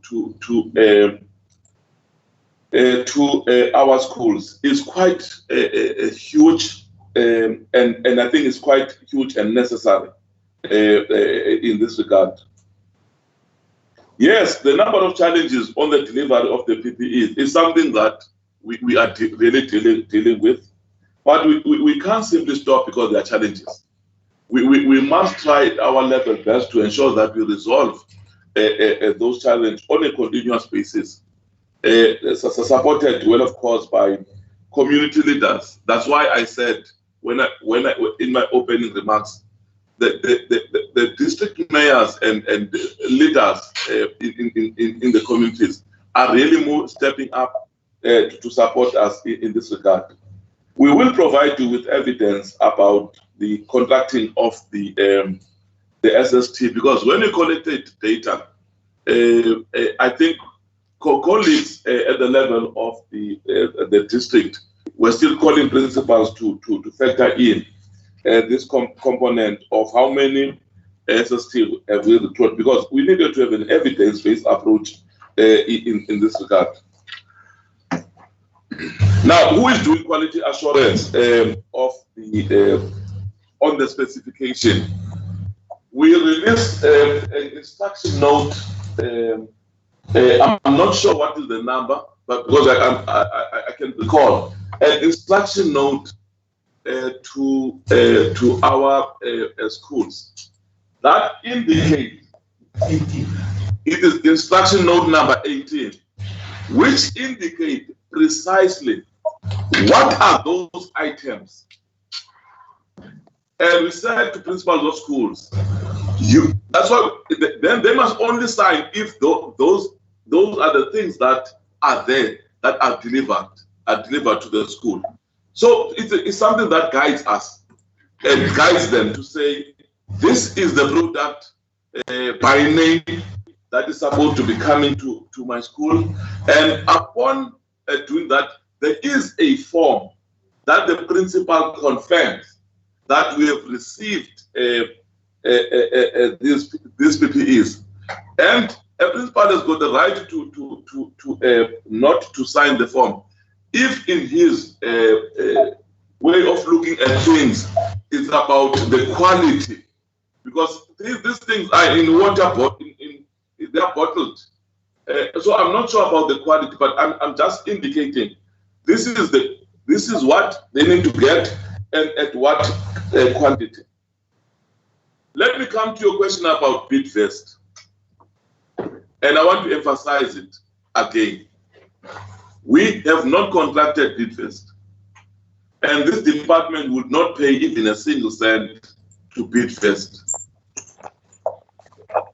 because this is the point that you raised earlier, and I could see that NAFCOC has also raised it, and I think they were even NAFCOC was raising about the silence, whilst the MEC of Gauteng was speaking about it, the silence on the side of the Bidvest. That's what NAFCOC was saying in their way of dealing with this thing.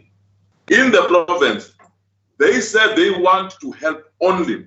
There's nothing signed down where we're committing rands and cents of this department completely. And as I'm saying, we don't have a contract with them. And I'm happy that I took an oath here. So the issue around charges and finances will never rise because of the contribution of Bidvest. So I think I'm trying to resolve that one. Your last question for us was about why did not take Amatola water in the province, and we chose red water. Chair, if you recall, from the onset, when these debates were starting, one, PPEs were centralized, if you recall. And there was also something that came from the National Treasury in terms of an instruction note that says we shall therefore participate into this particular contract that they have. And if my memory serves me well, is the name is Imperial, right? Parallel to that, it was this issue that we are going to be working with the Department of Water and Sanitation. Those happen simultaneously. And when this one of Imperial was dropped in the middle of, then it was then the beginning of us as provinces to start afresh with the procurement processes. And I understand why we've delayed as a province, because we were the first to participate there in that contract, so that we are not out of line. Yeah, so that we're not out of line, right? We did that thing, as well as we did follow the Department of Basic Education to say, let's partner with the Department of Water and Sanitation. That we did. Now, consistently, I have been raising issues in all our meetings with basic education, in all our meetings without fail. When is the Department of Water and Sanitation bringing the water? It has taken long for them to sign contracts and with Rand Water. I even raised to say, in the province of the Eastern Cape, we've got Amatola Water. And we even went further to approach Amatola Water to say, how much will it cost if you were to intervene? And they gave us the costing within 2 days. Within 2 days. And we sent that costing DPE. We say, compare notes, because we don't believe that Rand Water can supply water in the Eastern Cape. Why is it that DPE you cannot contract or do something with Amatola Water in the province? It became a huge debate, and the provincial treasurer, by the way, supported on this particular view. Supported us on this particular view, and we raised it national to say it can't be that we are going to be brought water and yet we've got a facility or a structure in the province. Until I think 2 days back, I've asked them again.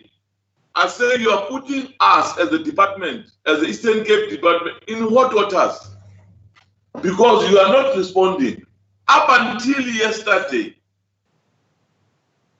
And yet what we did as a province, we have demonstrated by working with Amatola Water to say, if the 3 to 4 weeks back, we could have resolved this matter by now. And early hours of this morning, I can tell you, early hours of this morning, I was discussing with DPE on the same matter. But I'm glad now maybe that I'm not sure how it is going to happen, that by Monday things will be there. I'm not sure how, because it was going to be easy for them to say, as a province, in the same way that when that Imperial could not well to say, do it, but here are the perimeters, so that as provinces we can be able to do these things ourselves. So let me end there in terms of my contribution. I would let other colleagues to respond to some of the questions, like nutrition and the data around the number of special schools, etc. The colleagues are here.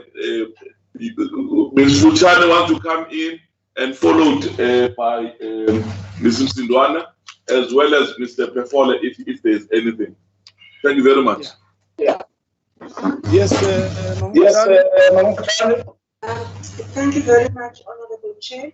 I'm going to answer to the question that was asked regarding nutrition, as in terms of what was the plan of the department before the instruction by GBE that all the learners must be fed at school. In our last presentation that we made to the Portfolio Committee, Honorable Chair, we presented two possible scenarios. And we indicated that the scenario of choice for the Eastern Cape Department of Education was scenario 2. And in this scenario 2 was such that your grade 7 and your grade 12 learners would be fed a cooked meal at school, and the rest of the learners in all the other grades would come into the school once a month to collect the food parcel. So that was the plan that we had at the Eastern Cape Department of Education. Regrettably, as indicated by the head of department, the National Department of Basic Education has indicated that there should be no issuing of food parcels and that all learners must be fed a cooked meal at a school. And that is why then we are going ahead with the request and the requirement as indicated to us by the Department of Basic Education. The other question that was asked was regarding whether the learners, when they return back to school, whether they will be screened. Indeed, they will be screened. The department has already issued standard operating procedures for screening of everyone in school premises, and that is applicable to the hostel learners as well. And will be issuing also guidelines on hostels so that when the learners are returning back to hostels, before they even come in, there is a detailed process in terms of how those learners will need to be screened. I think those are the only questions I had to answer. Thank you, Honorable Chair.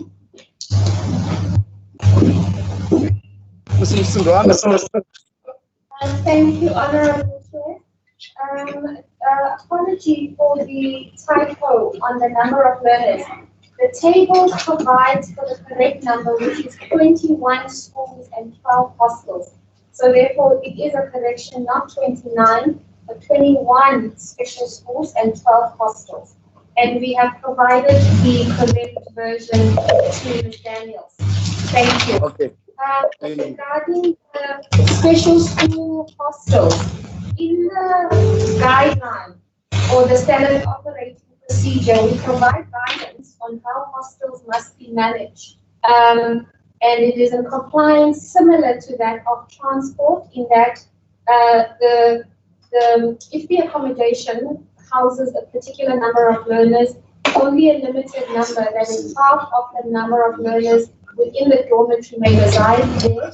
Hostels are also part of the cleaning package that's taking place, and screening and assessment will also be done with learners in the hostels. The telehealth package is a telehealth package for the province, and not particularly.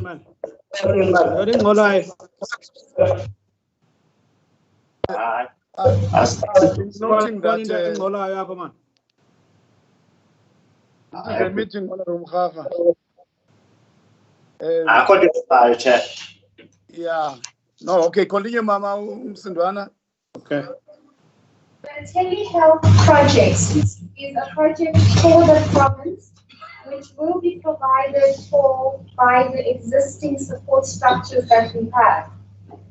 It may appear overwhelming considering the number of psychologists we have, which is why in the referral pathway we have included NGOs and other organizations that offer support, like Lifeline, Childline, and SADAC for depression, so that if our psychologist, if it has a triage process, if a psychologist is linked to the call center and they pick up a learner who needs more in-depth support, they will then be linked with the NGO that will support them. An educator, we will link them with employee wellness and ensure that they get the support that they need. With regards to the school-based support team, at 50%, again, that is not purely for special schools, but as inclusive education, SPSTs are structures that we use to ensure that support to learners is provided.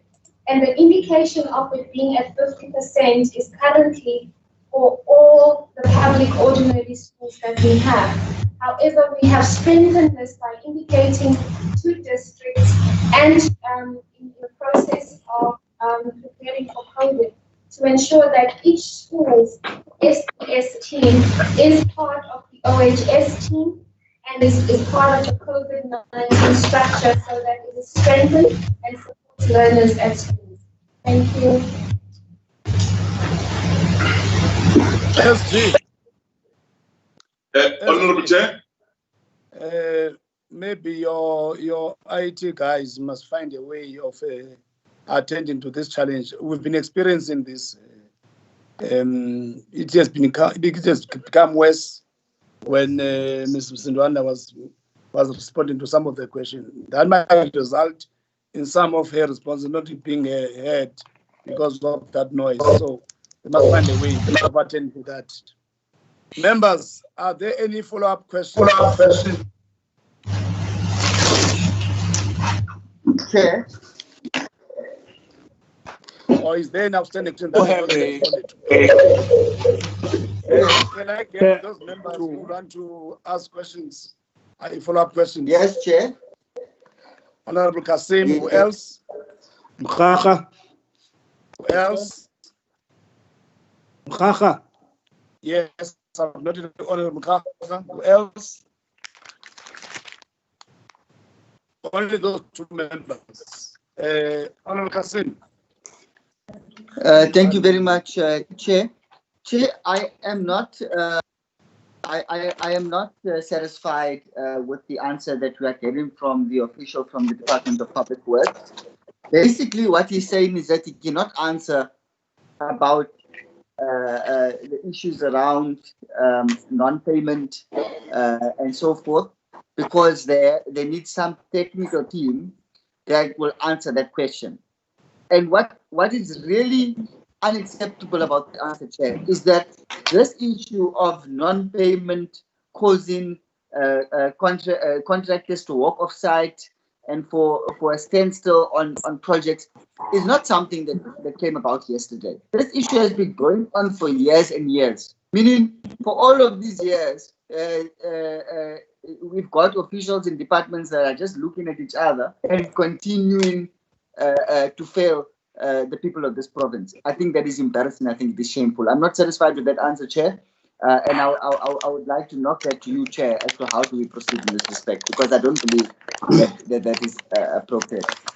The second one, Chair, I want to appreciate the responses from the SG Themba Kojana. I just want to ask the SG Chair, I mean, he has committed to giving us a daily update in terms of the progress of the delivery of the PPE, but he's saying that they can give us, if I understand correctly, the number of schools that are outstanding, but he cannot give us a list of which are those schools that are outstanding. Why can he not give us that list? Because from what I've understood from his original presentation, they've got this cutting-edge monitoring tool that is telling them exactly, what has happened, what has not happened. So surely that tool should be able to spit out which schools must still be delivered to, so that they've got insight into that. They can give us that same information.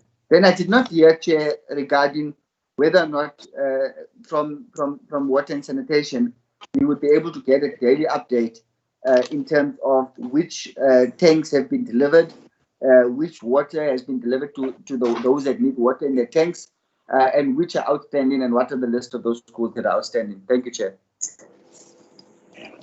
Honorable Mkhacha. Chair, thanks, Chair.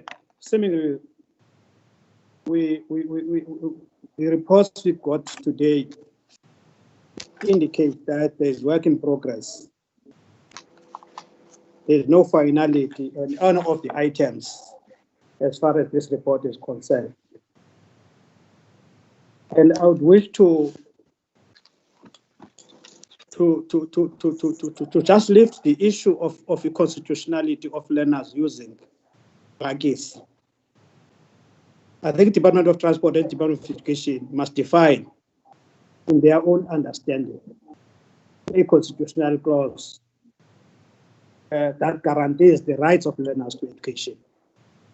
We're not arguing here on behalf of Baggies. We're arguing about the constitutionality of a learner utilizing that transport to be looked at by Department of Education in all respects, to ensure that that learner goes to school without necessarily affecting negatively other learners.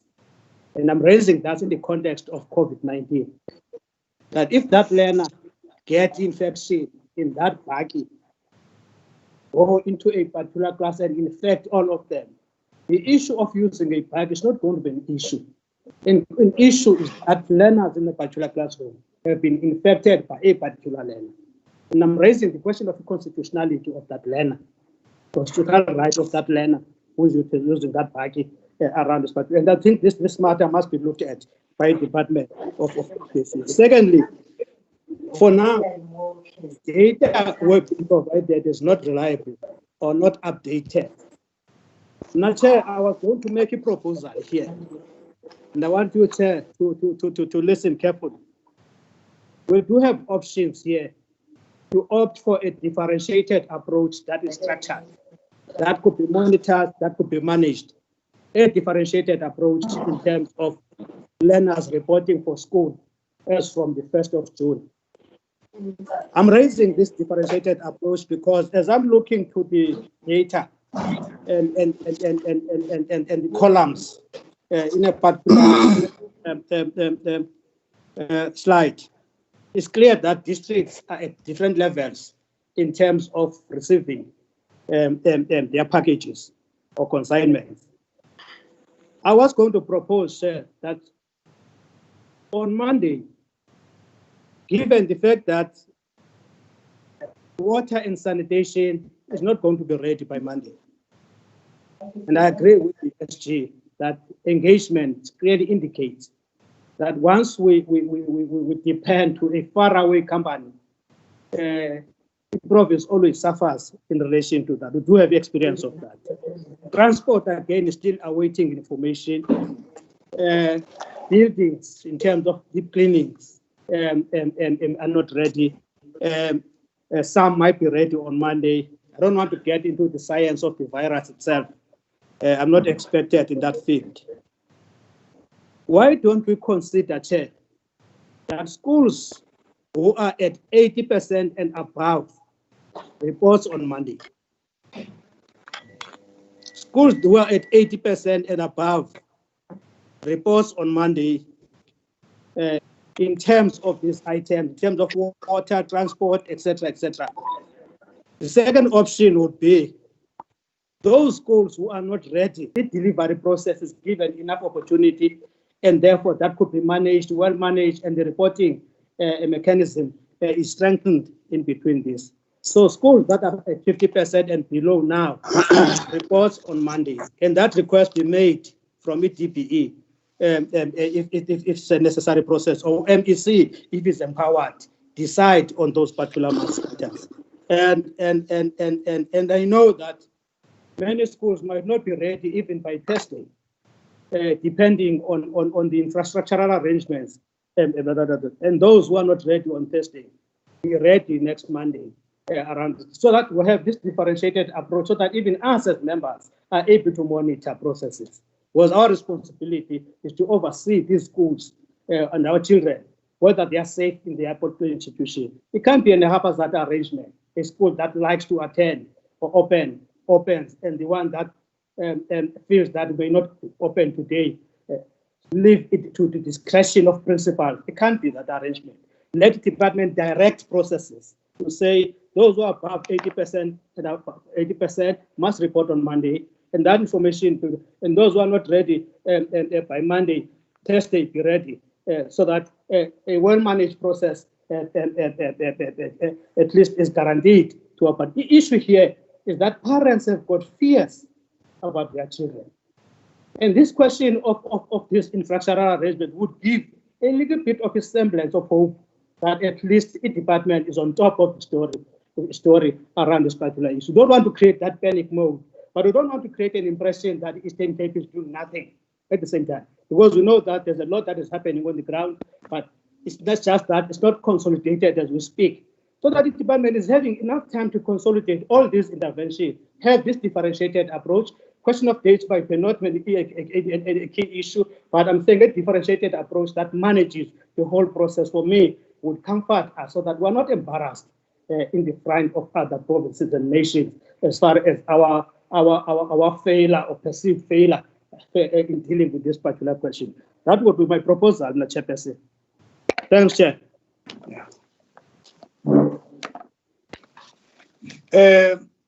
SG and Honorable ABC. Chair, I hope you didn't forget about Filtane. Oh, I did not hear you shouting your name. Honorable Mkhaka. Okay, let me allow you, Honorable Filtane, to come in. Thank you very much, Chair, Honorable Chair. Chair, truth of the matter is that we as this committee, representing as we do the legislature of the Eastern Cape, are the last hope to these people, the people of the Eastern Cape. Now, public works in succinct, straightforward language is just being evasive. They make a majority of projects that they're doing.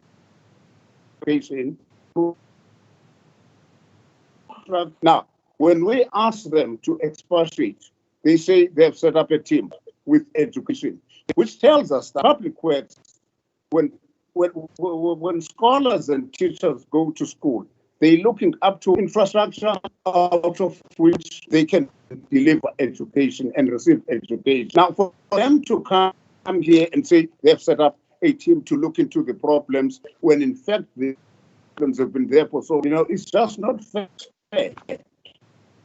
The schooling a public transport, 4,694 scholars, they tell us they are not quite ready to transport them. But they are not coming out very clearly as to how this is going to be tackled, because we can't hope that contracting for so many scholars can actually take place just in the next 2 days. The Education Department, the SG, I must say that he's given us a very, very comprehensive and elaborate response, and we like that, I must admit. But he is making incomplete statements when it comes to why Amatola did not deliver. It just says it was up to yesterday. And I didn't hear him telling us as to why or whether Amatola threw in the towel to say we are unable. If he doesn't have to, it's not there. Last indeed, some schools will be ready to open on Monday, whilst others may not be. It's a confirmation that indeed opportunities for scholars to. Now, about Honorable Sharma, I would have loved to support him wholeheartedly, but in principle, I agree with him. But my proposal, Honorable Chair, is that given your very remark that we need to know who is doing quality assurance of all these services that are being offered in the context of the education, of supporting education, that our education department in the Eastern Cape, in order for it to offer to all the scholars, should delay opening of schools by at least so quality assurance of all the services. I've just seen a picture of a glove that was offered in Chris Hani and it's torn already. And the PPEs that are being offered there have got no label. 70, 60,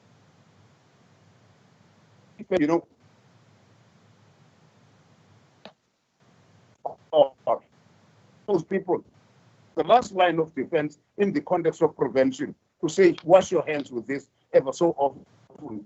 Why would to deliver, sanitizers, which have got no label at all? It's against the law. Thank you. Can I allow the department to respond, the respective departments to respond before I wind up the meeting in terms of what I'll be proposing as a way forward? But before that, my understanding of the response by the head of the Department for Public Works that because this matter of infrastructure is a shared responsibility, and his view is that it would be better for us to get a comprehensive response after having worked together with the affected department, particularly the Department of Education, so that we can have one comprehensive response to the questions that have been raised. Because the issue of some contractors not being paid has been a matter of finger pointing between the Department of Education and some instances by the Department of Public Works together with the agencies that have been utilized. Therefore, I understood him to be saying, I don't want to give you information in trip reps. I would like to give you a comprehensive kind of information. Because for me, it's always good not to just respond for the sake of responding, because that will be tantamount to malicious compliance to that. For me, I understood him to be saying that I need comprehensive data, but what is missing that I want him, therefore, to come in will be an appropriate and time frames that are reasonable for us to get that information so that we're able to address this matter. So when he comes in, I think I want him to clarify that one. Secondly, Honorable Kasim, on the issue, on the request that you have made of daily reports to be given, insofar as those schools that are outstanding in terms of the delivery of PPEs as well as the delivery of tanks, I heard the SG's response to say, to be honest, he thinks that by Tuesday they can provide that information to us for the first time. Maybe after that, then they can be able to brief us on a daily basis. So I understood him to be saying that, but this is how I heard him to be responding to their question, not evading them. Maybe I'm wrong, but if what I'm saying is what the SG said, then you will then be confirming what I heard him. But I'm not saying he must not respond to these questions.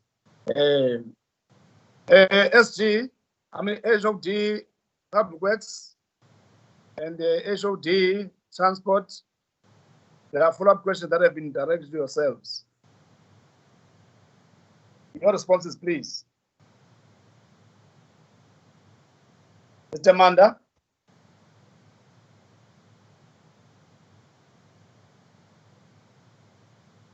Mr. Manda.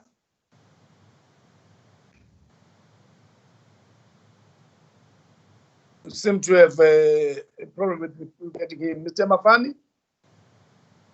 No, thank you, Chairperson.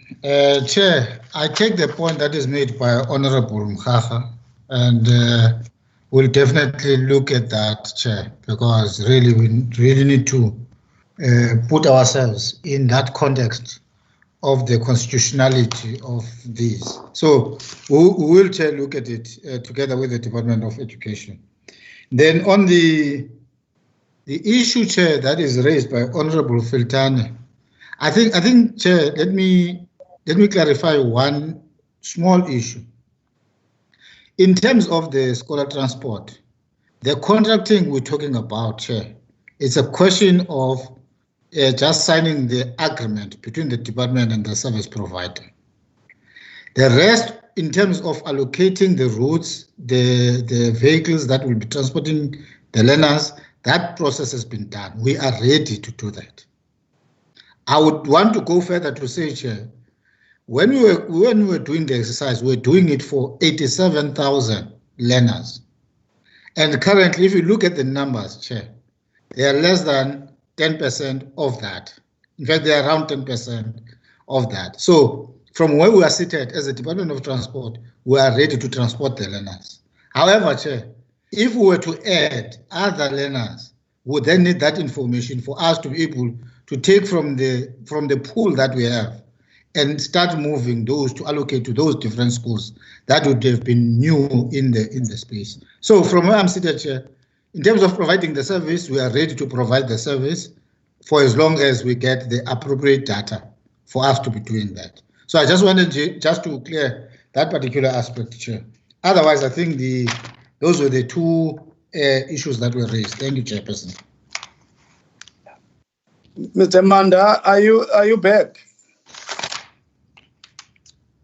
We seem to have lost Mr. Manda, and therefore will provide the time frame for this proposal he has made as a committee. SG. SG. Edukojana. Edukojana. Thank you, Chair. Yes, part of your responses, SG, to go the ABC will be your attitude to the proposal that the members are making insofar as the differentiated way. First, a way of shifting the opening of schools maybe by a week, or the second one that as proposed, and the other questions that are still outstanding.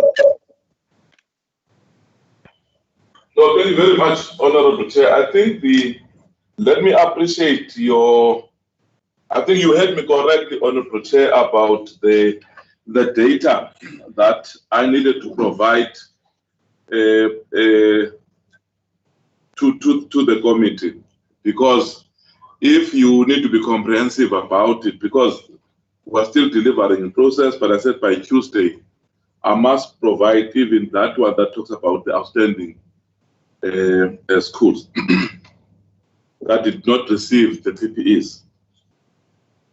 Well, let me really appreciate the proposal by Honorable Mkhaga about the differentiated approach that he is proposing. In fact, what we said as a department on instruction note number 18, we said schools that do not have, because as you said, we need to save lives. If they have not received the PPEs, they can't open. I think that is clear, because it supports our view as well. We welcome that, and we'll sit down and see how best do we communicate this view to DPE as well. Now we are also looking into the issue that Honorable Filtani has raised around the Amatola water. I've explained it thoroughly. Fortunately, as a province, we have a contract with Amatola water, so it wouldn't make it difficult for us to really ensure that Amatola provides water. So it is as quickly as that. But it is this issue that when we started the process, we started the process when issues were sent to national based on the earlier on explanation. I will be conducting DG Mweli today and see how best can he really allow us to really work with Amatola water. But also we will be communicating with the Department of Water and Sanitation to check their real readiness, so that there is no duplication that can occur in the process. Let's check how far they are, and secondly, and really also them agreeing to say, look, it will be difficult to fill in those banks regularly, because I don't know whether they are going to contract Amatola water or the local water authorities in the province. I'm not sure about what is the plan. Lastly, from Honorable Filtani, we did mention that principals of schools are accounting officers themselves. Now they've got that responsibility when they receive these PPEs. They must not sign for them if really some of the gloves are broken and other things. It can't be like that. They must check what is it that they've received and sign for it if they are satisfied, so that we don't deal with these issues at this level. The instruction note number 18 is very, very clear to say what is it that they must sign for. So in this case, if you say that there is this matter, I would really try to follow up with the team to find out which service provider is that one that has done so that we can have double check around these matters. Thank you very much, Honorable Chair. Those were the only advices as well as questions. Thank you very much.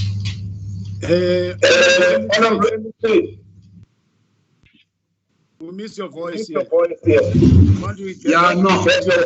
Your attitude and then propose with what? Yeah, no, just 3 comments, Chair. I think the delegation of the Department of Education has covered a lot. One on policy-related matters and also on the administrative and execution plan in terms of what has been lifted on the reports from the first report up to the last report. I just wanted the leadership, Chair, to look into the 3 issues. We may not resolve them today, but I think I must lift them up now. One is that the issue of the scholar transport, Chair, I don't think the manner in which we are handling it, we are going to be able to resolve it for the next coming 10 years. The issue is not about how perfect the system is between the Department of Transport and Education. The issue is, are we able to locate scholar transport within public transport system in the province? And at the core of that debate, do we have public transport system in the province? If we do have it, why are we transporting kids using buckets? If we have got public transport system in the province, why do we transport kids using buckets? And when there is a death or fatality arises out of those buckets, there comes a debate. So I'm then saying, let's collectively find a way on first addressing the road network system, which is, for me, the actual cause of the problem in scholar transport, collectively. And I don't think it needs a portfolio committee, that debate of transport, or a portfolio committee of education. It needs the entire provincial government. The entire provincial government. Can we have efficient governance without a road network system in the province? And we stop this debate of outsourcing this question to municipalities. I do understand, Chair, that of course there's been a resolution, it's almost 5 to 10 years now old, about building roads to schools, to clinics, and to churches, by the way. So I'm saying, maybe let's reactivate that decision of ESCO in relation to that matter. I just wanted to leave that one there, Chair. The second aspect that I would want to comment on, Chair, I am not so certain about the open day, nor the visit to schools on Monday in the context of the lockdown. I would want an assistance on that one, because I don't want us to transport virus outside of schools and brought it into schools. In the context of the intoxicated environment that we have now and potential litigation that can arise out of that process, I am not having any suggestion on that, but I'm saying probably we needed a better strategy of monitoring and ensuring that we are equal to the challenge that is posed by COVID in relation to reopening of schools without necessarily physically going to those schools, because us ourselves might be a threat into those institutions of learning in the context of us being carriers of the virus, as you may have tasted 3 days back, but now, for example, you are positive. So there is a lot that I think needed to be thought of in terms of both the open day and as well the visit, the monitoring in relation to the reopening of schools. Lastly, Chair, consultation will forever be there and forever be relevant. It's something that is ongoing and something that from time to time we'll have to engage stakeholders in education and entirely the society in education for a number of reasons. One reason is that there is fear that is naturally that is there. The other reason is that when President is outlining the process leading to a classification of levels as per the lockdown regulation, you are not going to be able to isolate the sectors outside of that particular process as the National Command Center articulates itself as to what reasons informs the unlocking of some of the sectors for a better livelihood of the people of the country. Hence, tomorrow we will be having a briefing, a media briefing at 1 o'clock, so that we can further look at the state of our readiness to take the people of the province into confidence, try to navigate them, and see how possible for us we can move along towards the 1st of June, which is on Monday, without creating any anxiety that might find us talking in parables about what then becomes a national decision in either reopening or quelling some of the schools.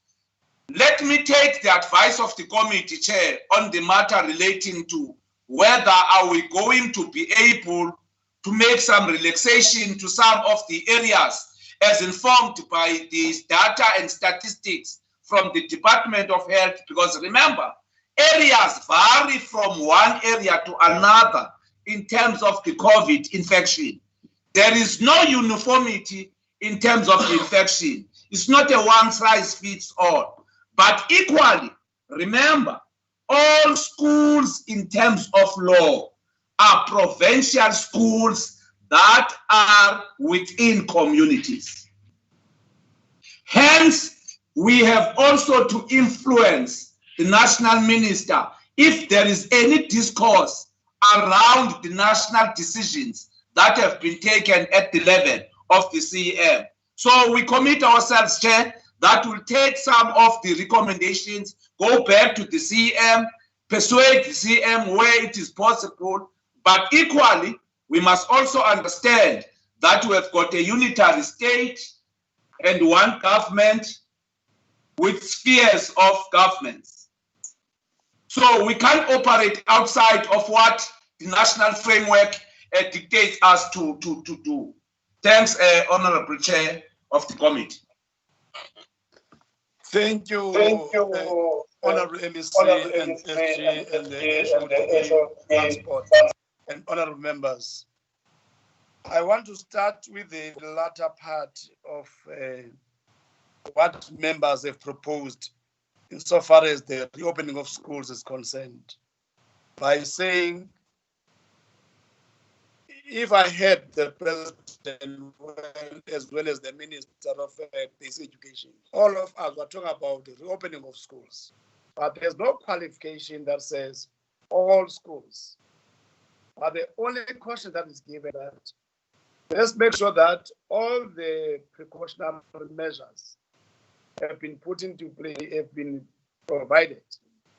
Therefore, in my summary of this matter of the reopening of schools, is that as the committee having agreed, of course, with the department, that there must be a differentiated approach in terms of when schools will be reopened, subject to the availability of all major requirements as dictated to by the local level 3 regulations are concerned, so that we can minimize chances of both educators and all staff members, be it professional and support staff, contracting this pandemic. That is number one in terms of our way forward. Secondly, to take the proposal of the head of HOD for public works and infrastructure, that there's a need of a joint session between the Department of Education and that department concerning all the infrastructure projects that have been mentioned here and all the challenges.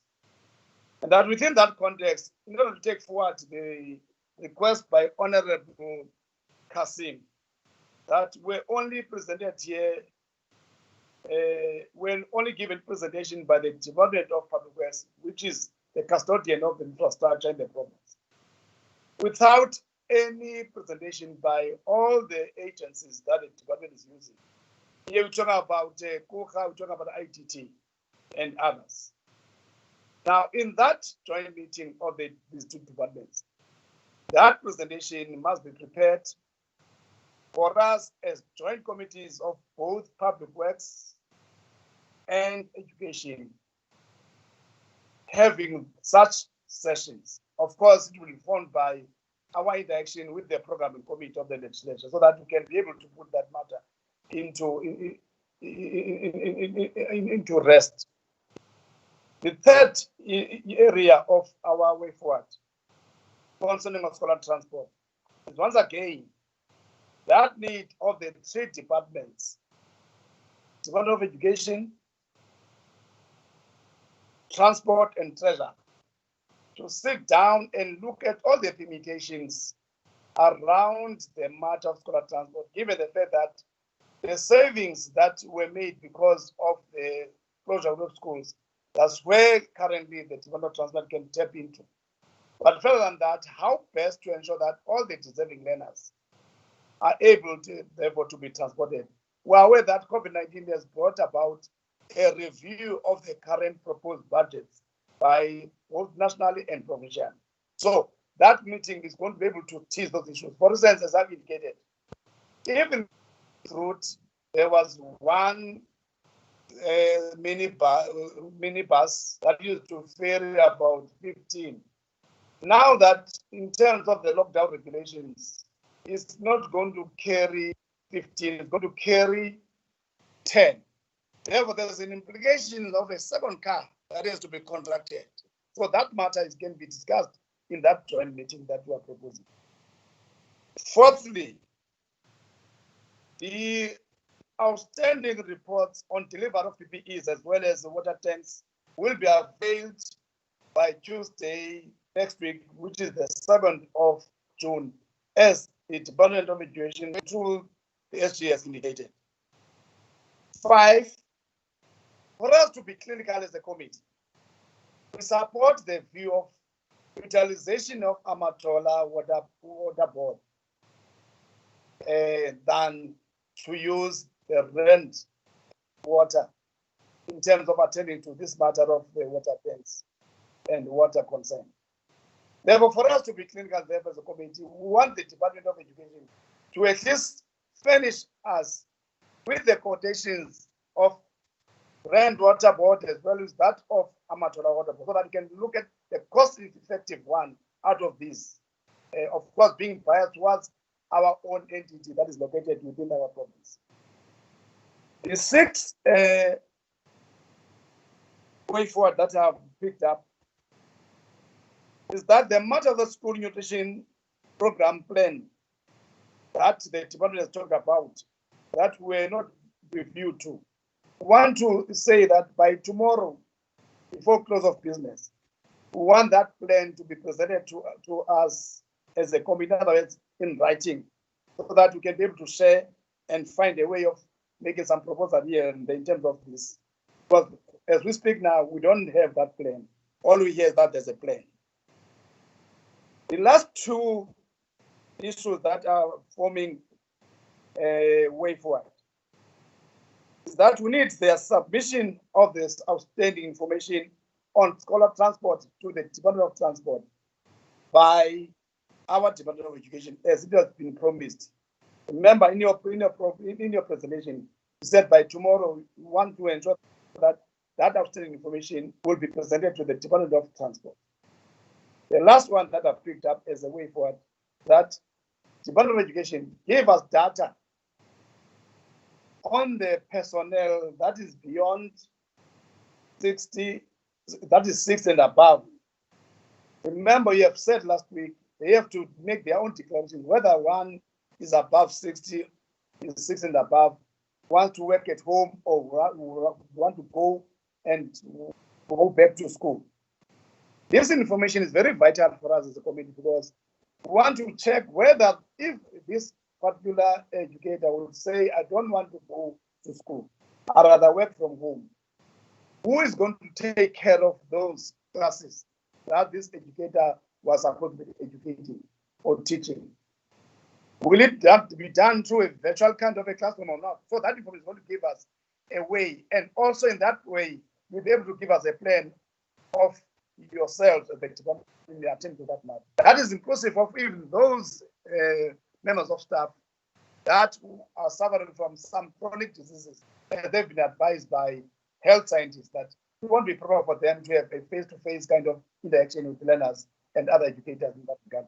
For me, this is what I think constitutes a way forward in all what we have discussed today.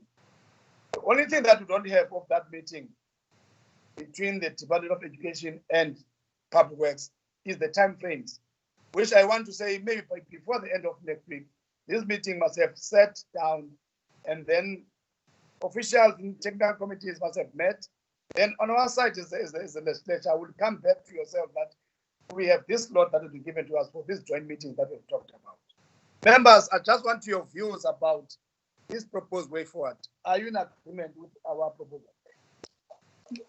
Chair. Honorable Kasim. Thank you very much, Chair. I'm in agreement with everything. I've just got one amendment that I think you might need to make a distinction. In terms of the report that the SG has committed to provide, the one by Tuesday that he's talking about is the one about the list of the schools that do not have PPE. But if I understood him correctly, Chair, he said that immediately on a daily basis, you could give us the progress update as to the percentage, like how he gave us today, and he had an updated one, how many schools were outstanding in terms of their delivery. So you can give that to us tomorrow, Saturday, Sunday, Monday. That one does not have to wait for Tuesday. The one that needs to wait for Tuesday is the list of the schools. Although I don't quite understand why it needs to wait for Tuesday, they should have that information, but I respect your ruling in that respect, Chair. Let's just say in principle, Honorable Kasim and other members, as and when there's an outstanding update, a progress report, that must not wait for any meeting. You must be given that information as the committee. Or just summarizing, because I've not summarized everything. That information must be coming. So, therefore, can I take you as moving for this proposal way forward that I'm making? Honorable Chair. Yes, Chair, I'm supportive of your summary. I think we're going to support the summary as it captured the spirit of the debate. One thing that I think must just put an emphasis, because I understand that Rand Waters is already delivering tanks now to our schools. And I don't think what SG and what we are saying is that process must stop. Because they've been contracted already. So they don't leave this meeting with that perception or impression. So that I think that's the emphasis that work they must continue with their work as they've been contracted. And this one of the Amatola is an additional debate in the interest of the province around that's my understanding, Chair. No, you are correct. Otherwise, I'm supportive.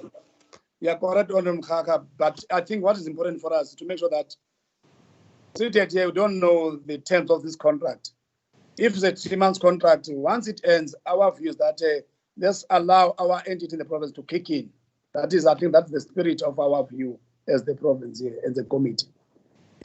Honorable Chair. Honorable Pillay. I am seconding your proposal the proposal is sharing the sentiments expressed by the meeting. Thank you.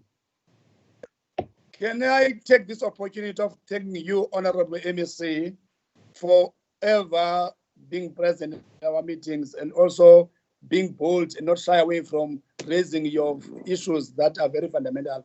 In particular, the one that you raised about the importance of having a greater debate and locate this issue of scholar transport within a broader debate of an affordable quality public transport. That is also linked to the nature of road network that we have to do.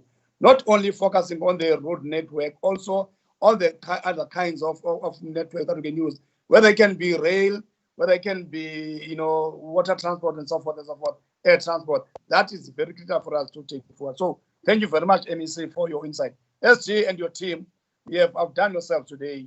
We are quite happy about how you have handled yourselves. You have been honest where you have found difficulties. You did not, at all try to hide them. You're able to indicate the difficulty that you are meeting with. HOT Transport, Mr. Mafani, thank you so much for insight and also for your acceptance of some of the critical areas that need your attention. In absentia, Mr. Manda, we're happy about your thinking around the issue of transferring the province. But however, it's important that you be quick in ensuring that that happens. To our social partners that have been with us, thank you so much for being here, observing how we deal with our work. We know that you are not perfect. There are some mistakes that might have committed on your way. Thank you so much. Office of the Auditor General, thank you for observing once again. From time to time, we will be soliciting your support in terms of asking some of the difficult questions for you to assist us. Our support staff, thank you so much for preparing for these meetings, and our IT guys. And my apologies to those members that could not finish the meeting because they were cut. Hopefully, next time we meet, we'll be able, therefore, to deal with these teething problems that we are facing with in terms of our work. Go and do your work. I can see that you have passion of doing this work. Please, we're in support of your departments as long as you do your work. Remember, people of this province rely more on government services than anything else. Once again, go and practice safe hygiene tendencies, support each other at all times, both physically and spiritually. With these words, the meeting stands adjourned. Thank you. Bye-bye. Thank you, Chair. Thank you, Chair. Thank you, Chair. Bye-bye. Thanks, Chair. Bye-bye. Bye-bye, my lord. Thanks ever so much to the department, the MEC, and the No.